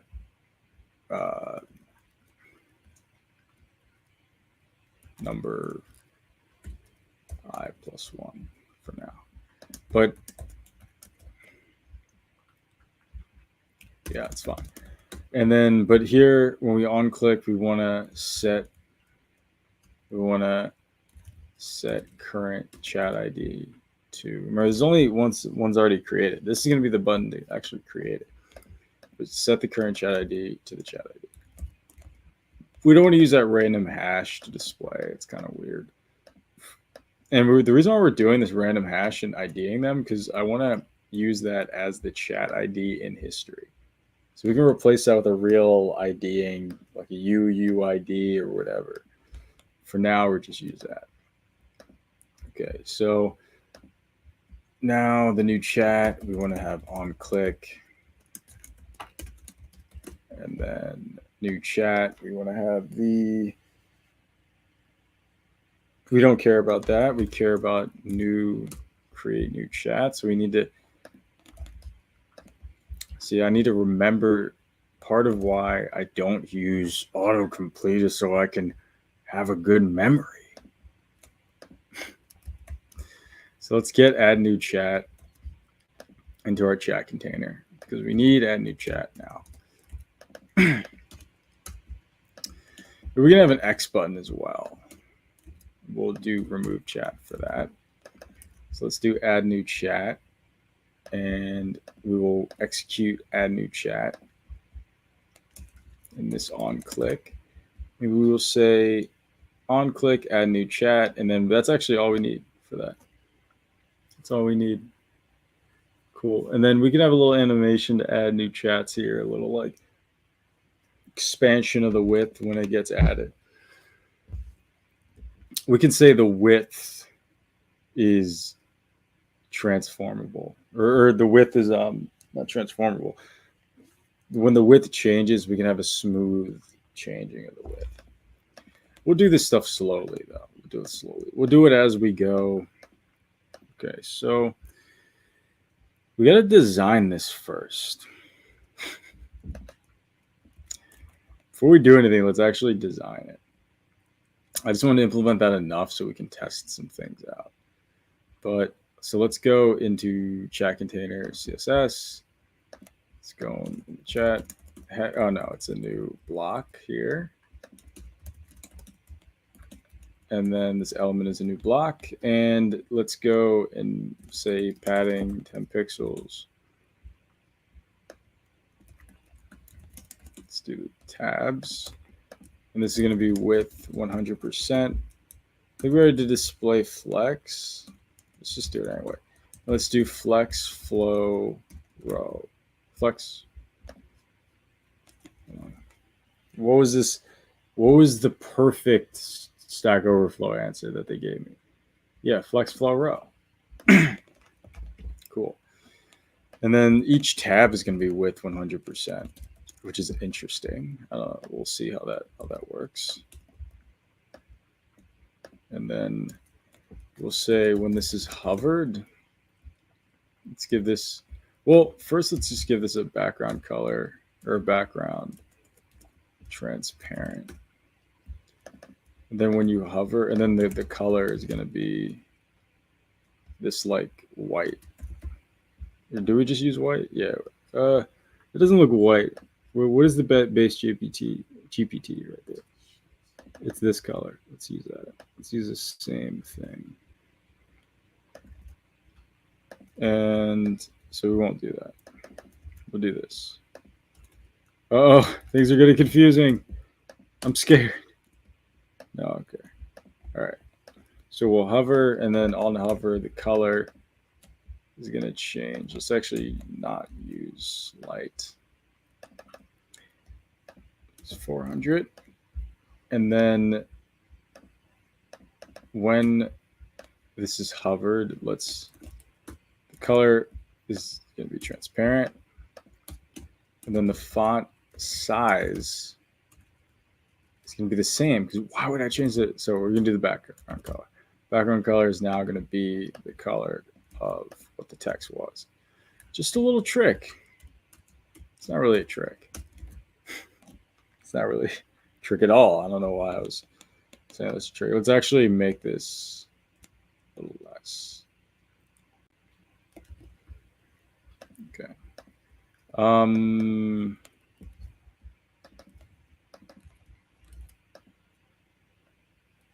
Is that? Yeah, I think that's fine. Okay, so what else are we doing?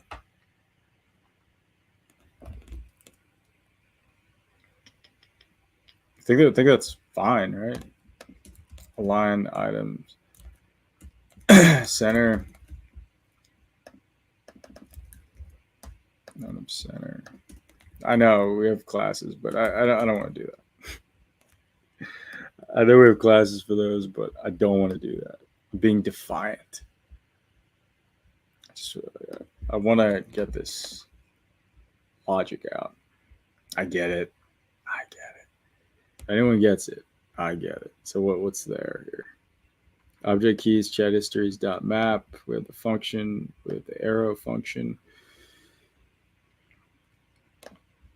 We have this and what?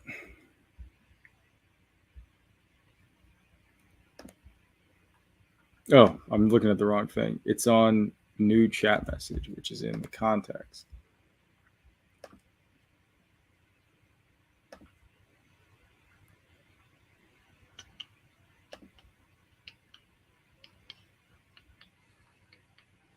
What? Oh, chat ID has already been declared because that's a state. Oh, I just kept that old thing. Oh, that was dumb. Okay, so let's see if that fixed it. I think that fixed it. Okay. So let's go back and let's refresh the page. Let's go here and nothing showing, probably because we have an error now. Well, some things are fine. No, it's probably because we didn't style it. We didn't see. Why didn't we style it? Let's go back to chat container, new chat, tabs. We want it to pretty much be the same thing, actually, because it's just a tab, right? Why is, oh, the color's transparent. That seems right, though. Is that a thing? Sure, I don't think that's a thing. Is it, what's the actual color of this background? Is that what it is? Let's use this color.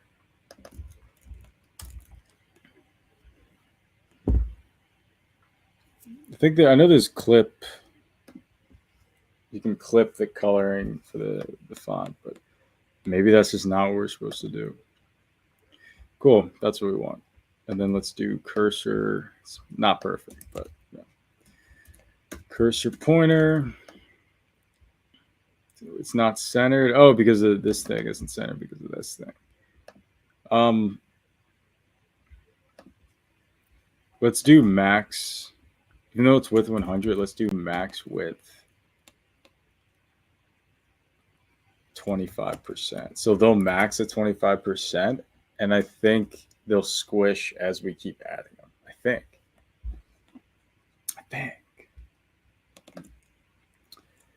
All right, so let's refresh. Oh, wow, nice. It works. Yay, and they're squishing. Yay. We'll have to figure out a way, like after 10, don't squish them. Wow, that like, look at us. Okay, so let's give these a border. So let's give these a border bottom of 1 pixel solid. Let's just use the color of the text. Or the hover state. What's the hover state look like? Yeah, the hover state's better. It's a better color for the border.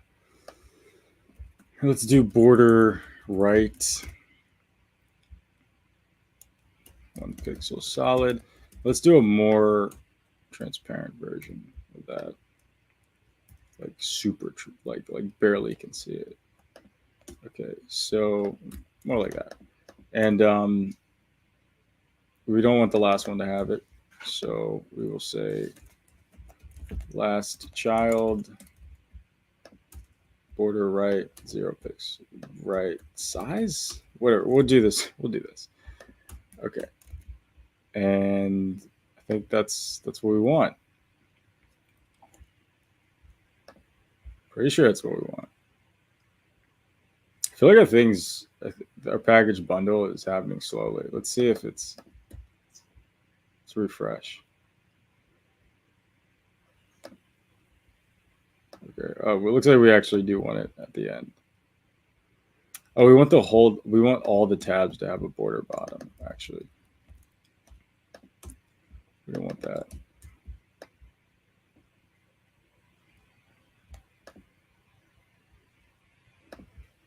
We don't want that.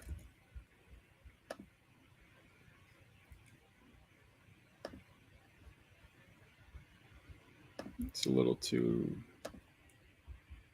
Let's change that hover. I know it like kind of doesn't matter, but it does. You gotta like what you're building as you're building it. It matters. I promise you, it matters. Yeah, like I don't like the fact that it's like a little lighter at the bottom, so I'm gonna do something. Actually, I do like that it's lighter at the bottom. Yeah. Well, actually, maybe let's use this color right here. So let's use the sidebar color.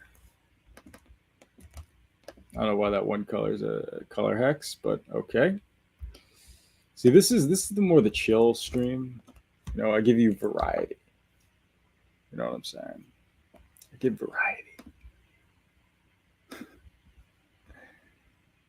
We're doing variety here. It's a variety show. Probably not the best idea to do with that color. It's kind of a random color. It was better before. Whatever. Okay, so if we are going to do this, let's make it more white. I know it doesn't matter, but it does. Let's make it more gray. You get to see the front end's like psychology. Like this is psychotic what I'm doing right now. Like, let's change it back. Like I'm changing it back to what it was originally after all that. Okay, but we know how to create new chats. We got the design. We want a delete button. Let's quickly make the delete button. So the way I'm going to make the delete button is I'm actually going to put this in a span. And then I'm going to have another span. And this span is going to have a class name. It's going to be X, and this is going to be, we don't have to use it. We can just use X. There's going to be tab delete. I don't like to have too many elements just next to each other. I think it's weird. So I think if you have a lot of nesting in your component, you need new components. Like I needed to make a lot more components here. I understand. I get it. If anyone gets it, I get it. And then I'm actually going to do the same thing with the align thing. No, I'm not going to do that. What am I saying? Delete is going to be, so we're going to have chat container. We're going to have the tab, and inside the tab, we're going to have the delete. And for each delete, we're going to have a border radius of like 3 pixels, padding of like 2 pixels, 4 pixels. And this is going to be the delete button, right? We're going to have a hover that's like different than the other hover. We'll figure out what that should be. For now, I think maybe we want to keep the background transparent, and we want to have the border line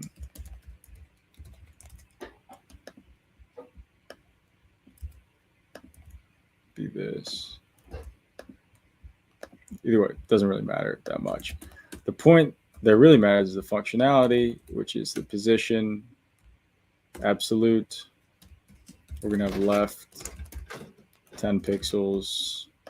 And then this whole thing's going to be position relative. Okay, so let's go and let's refresh. It doesn't exist. It's not there. The whole X we did just doesn't exist.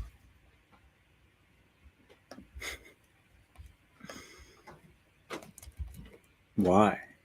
Why doesn't it exist? Oh, because we didn't create a chat yet. My bad.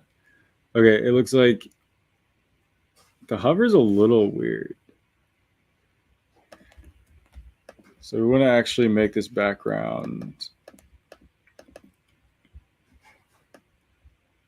this.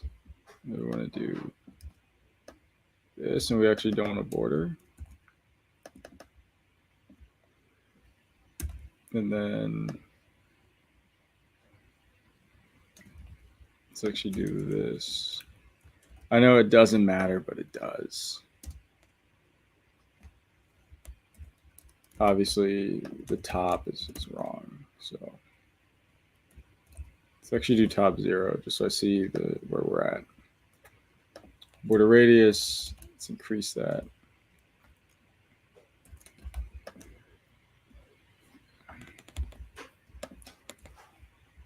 This is how you build.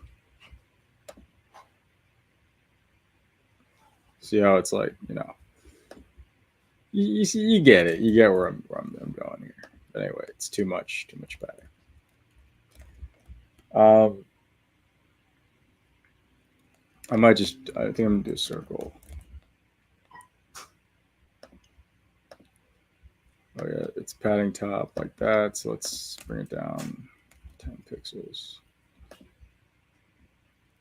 And when you hover over it, let's actually flip it to be this.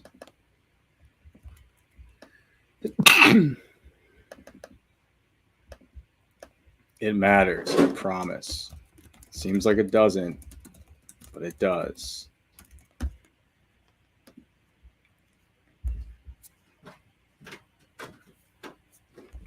promise you it matters.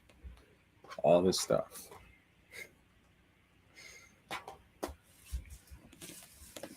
Like when you get, so the reason why it matters is because you want to be able to get into a positive flow.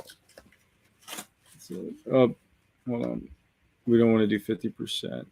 We want to do, let's not do 50%. So actually don't do a border radius. I think it might look better if we don't have a border radius.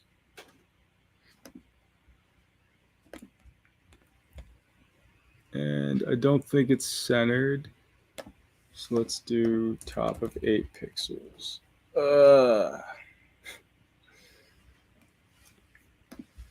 We're doing React. Once I get this done, I want to have a good little combo with you guys. Let's see.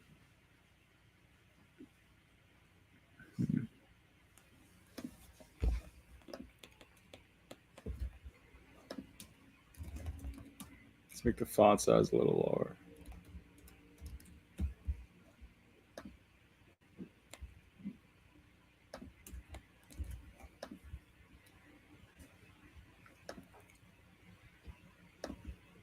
Oh yeah, this is the wrong background.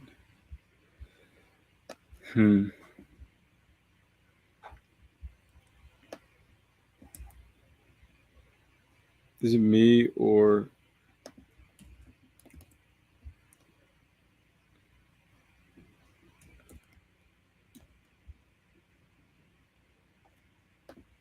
okay? So let's refresh.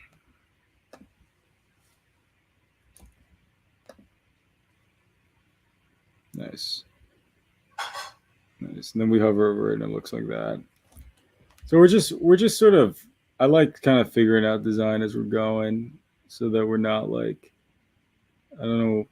Oh, you know why? We have to, so it made the size a little bit bigger because we added a border. So let's make sure the border is always there.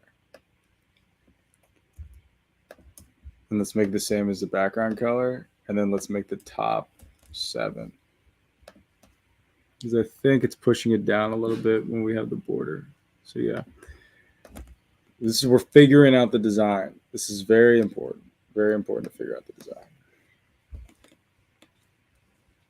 I keep saying it's important, but is it? You're like, you keep saying that, but I just don't believe you. So you keep saying it, but I just now it just doesn't. Oh wait. All right, cool. So now let's make it click. So we will have an on click for this span. So when we have this on click, we will run remove chat, and then we'll pass in the chat ID. And you saw us create this function before, you see, and we're going to include the function here. Isn't that amazing? Okay, and let's see if this actually just removes the chat. You're like, wait, he's not actually going to make a whole tabbed system. I mean, that's crazy. There's no way he's that cool. There's no way he's that 10x. And I'm like, you don't even know my power line. So slight problem. It selected it when we removed it. So we have to prevent default, or we have to stop propagation and prevent default. Which one? I don't know. Maybe my fundamentals aren't that good. Let's just do both. It's like I just don't know. All right, let's press X. Nice. It fixed it. So cool. Which one was it? Was it prevent default or stop propagation? Who knows? I think it was stop propagation. All right, so we're able to create chats, and we're able to delete them. And now let's make it work. So we're able to select them, I'm pretty sure. So let's select this chat. Oh, when we create a new chat, we want to automatically select it. So let's add that to the function. So set current chat ID. After we run add new chat, we should actually, I think current chat should be, current chat, this state should be, let's do this. Let's get current chat from chat history. Let's go into chat contents and let's add a state that has current chat ID and set current chat ID equal to the use state. So the default to null like it was before. We will pass down these states. And then in here, we actually don't care to use that. We actually don't. We want current chat ID. And we want that. Oh, we want both. We want to get both of these. Cool. And then, but we want that to be stored in here because, one, I just know in the future we're going to need the current state in this context. But also, we're going to want it in here so we can set current chat ID to the new one we just created automatically. So we can just select the one that we already have here. Because we're storing a lot of logic here. So we know we want our user's current state to probably live there. It's cool. It worked. So let's now implement new chat message. We're almost done in the chat form. And we'll get new chat message. And all we need to do is do this. And also we want to get the current chat ID. Oh, actually, we have a chat ID getting passed in. We'll just use that. So we're going to do this, comma, this. And then let's get rid of that. So we can use that here. We have this use effect for the new bot message, which happens after, which is a whole thing, but it's fine. We want to do this.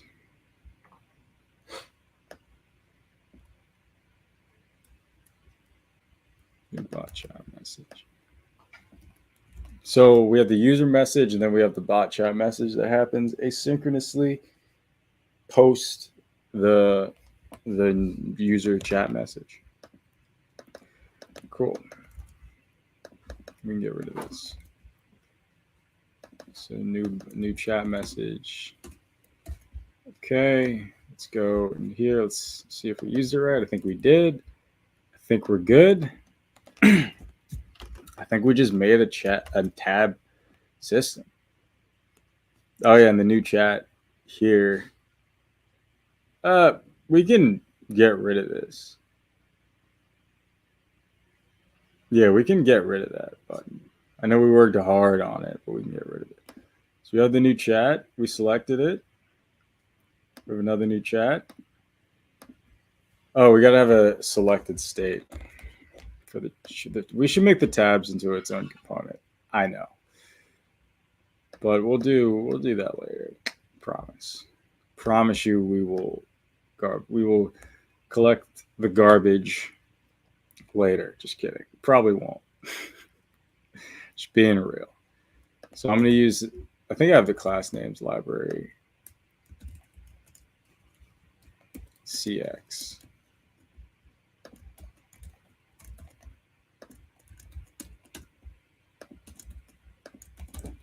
This is going to be true, selected. It's going to be based on whether chat ID is the same as current chat ID. We're going to import CX class names. This is just like a nice library to just figure out your class names. It's a nice library for that. I don't think I have it installed. I do have it installed. Nice. It's a good way to just dynamically get string format your class names based on Boolean logic. So we have selected, and now we want to implement it, and we want to say if it's selected. So if the tab has selected, then set background color to be a little bit lighter, I guess. That's probably it. I'm thinking about it. I think that's the only thing we care about. Just make sure. Yeah, that looks fine. Oh, when we create a new one, it selects that one. That's probably fine. I think that's fine. It's just weird how it's like a box with an X in it inside. Something's weird about that. Oh, it's the wrong color too. This color should be white. It should be this. Maybe that'll make it better. I'm just gonna give it a border radius like 3 pixels again. I feel like it looked weird though. Something's weird about it, right? I just opened up Chrome for some reason. All right, let's go border radius. Whatever. All right, so we almost have our tab system done.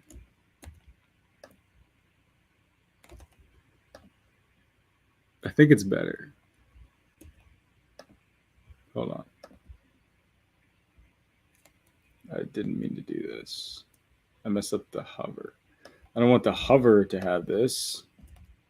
I want the default to have this. Hold on a sec. The color should be the same.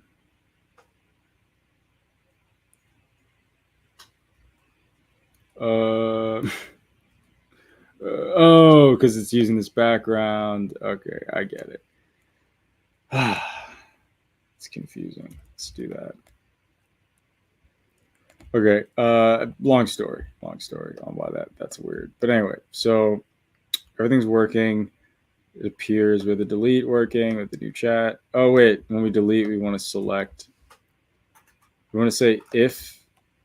This is kind of complicated, but it's not that complicated. We can just go in the delete in here, and we could say if chat ID is the same as current chat ID, then set current chat ID to null. So just unset it. Okay. Just to clean up our states, make sure everything's good. All right. So let's refresh. I don't know why it's like freaking out. We're freaking out here. This is the casual stream. This is the cool stream. What just happened? It's white? There's no way there's an error. Okay. I don't know what that was about. All right, so this is selected. New chat. Selected. Nice, looks better. Okay, right, it was selected, so I have to reselect this one. Okay. So what is JavaScript? It didn't work. The create new message did not work.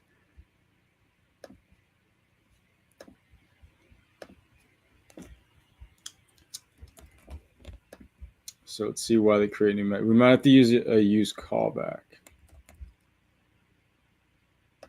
Let's think. So in our chat, oh, you know what? Our chat form. Where is chat form? It should probably not be using props. I think that's the issue. I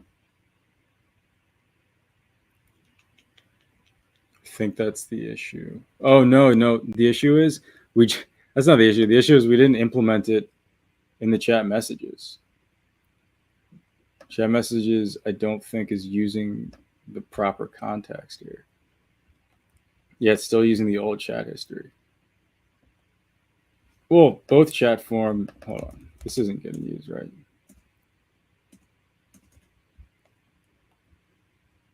We don't want that.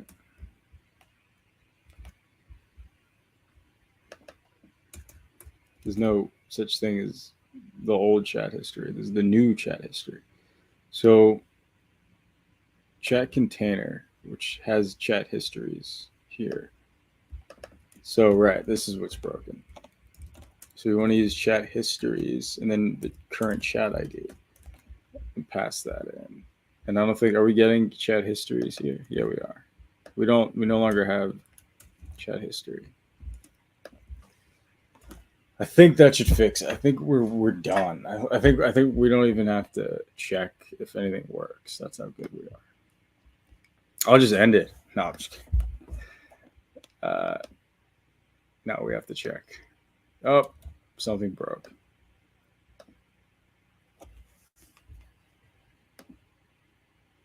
Wait, something didn't break. That's even worse. Something's like happening. This is like refreshing a ton. Yeah, what's going on? Why did this go blank? But it didn't give me an error either. Oh, okay. Source actor is null. That's an awesome error to get. That's my favorite error to get. No, what does that even mean? Oh, set chat history is not defined. Yep. Don't want to do this. Don't want to do this.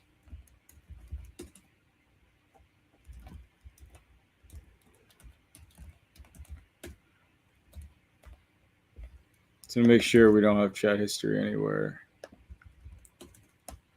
Let's make sure we're good. Yeah, we're good. I just stopped the watch script for some reason. Why did I do that?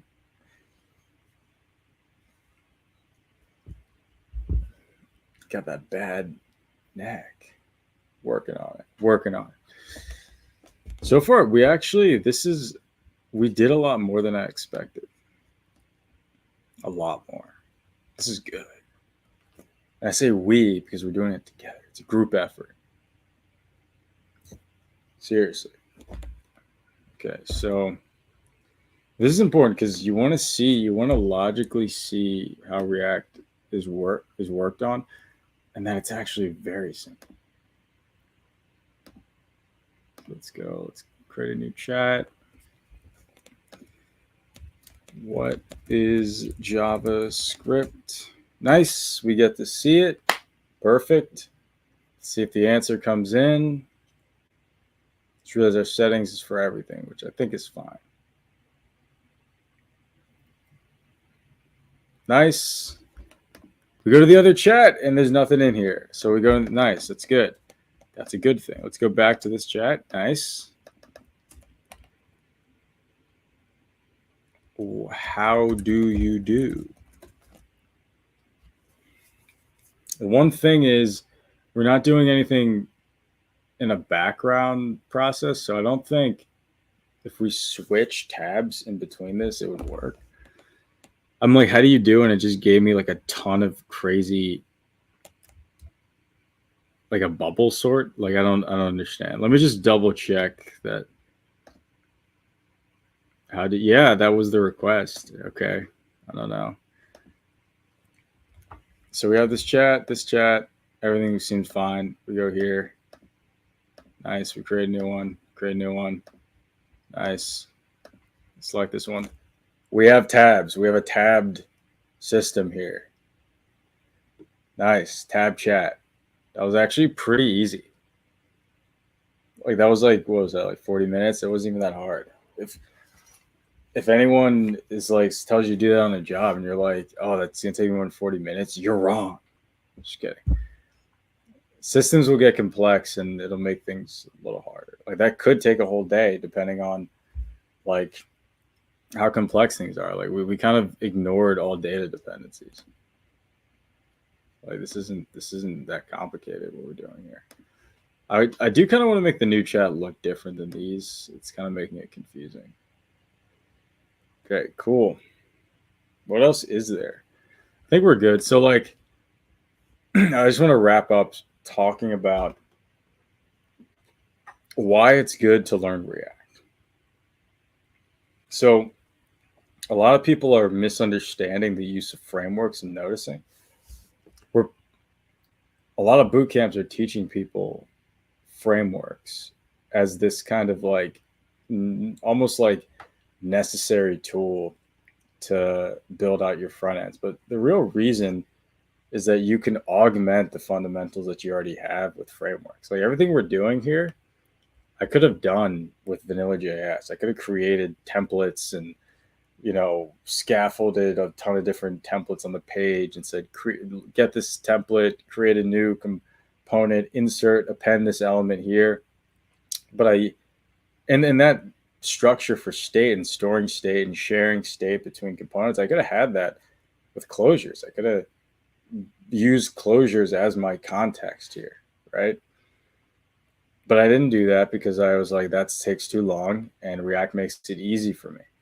That way I can enjoy my React. So it's like, don't think of it as this is like how you do things. Think of it as this is helping you so that your work is more efficient. But that's only valuable if you know the fundamentals. You don't know the fundamentals, it's actually a way slower writing React than doing it in vanilla.js. Because every time you get an error in React, you don't know how to debug it. You know? So like think about whenever you're adding new frameworks to things, it's like the real thing that matters is whether or not you know how to improve your efficiency with it. Not whether it's like, oh, this is how you do it. It's like, oh, this is how you make a stateful application. Use React. No, people have been making stateful applications forever. React makes it easier if you understand how to make a stateful application. Does that make sense? So it's like approach new frameworks as an opportunity to extend your fundamentals and to be way more efficient. It's like, think about how many features you can push out in an hour. This was like a 2.5 hours. We have 2 pretty big features in our app. I'm going to set myself to that standard. That's why I like doing front end and back end at the same time sometimes. And features here we're doing for all front end, but from working on a full stack application, I'll like to make things work as I go because I like to check off features on the list. When I'm working on my own thing, gets complicated when you're at a company and you're a front end engineer, you're a back end engineer. I get it. But I'm saying in general, when you're building your own things, try to think of it as checking off full features. And also you get this positive, like almost dopamine hit when you're working on your projects, because you're like, oh, we're just like, it's working more and more and more. That's my that's my spiel about that. This is good. This is good. If you enjoyed this, please like, please subscribe. If you want to get involved with my Discord, go in the community. We're indie devs building cool stuff. 10x. You can only join if you're 10x. Just kidding. All right. It was fun.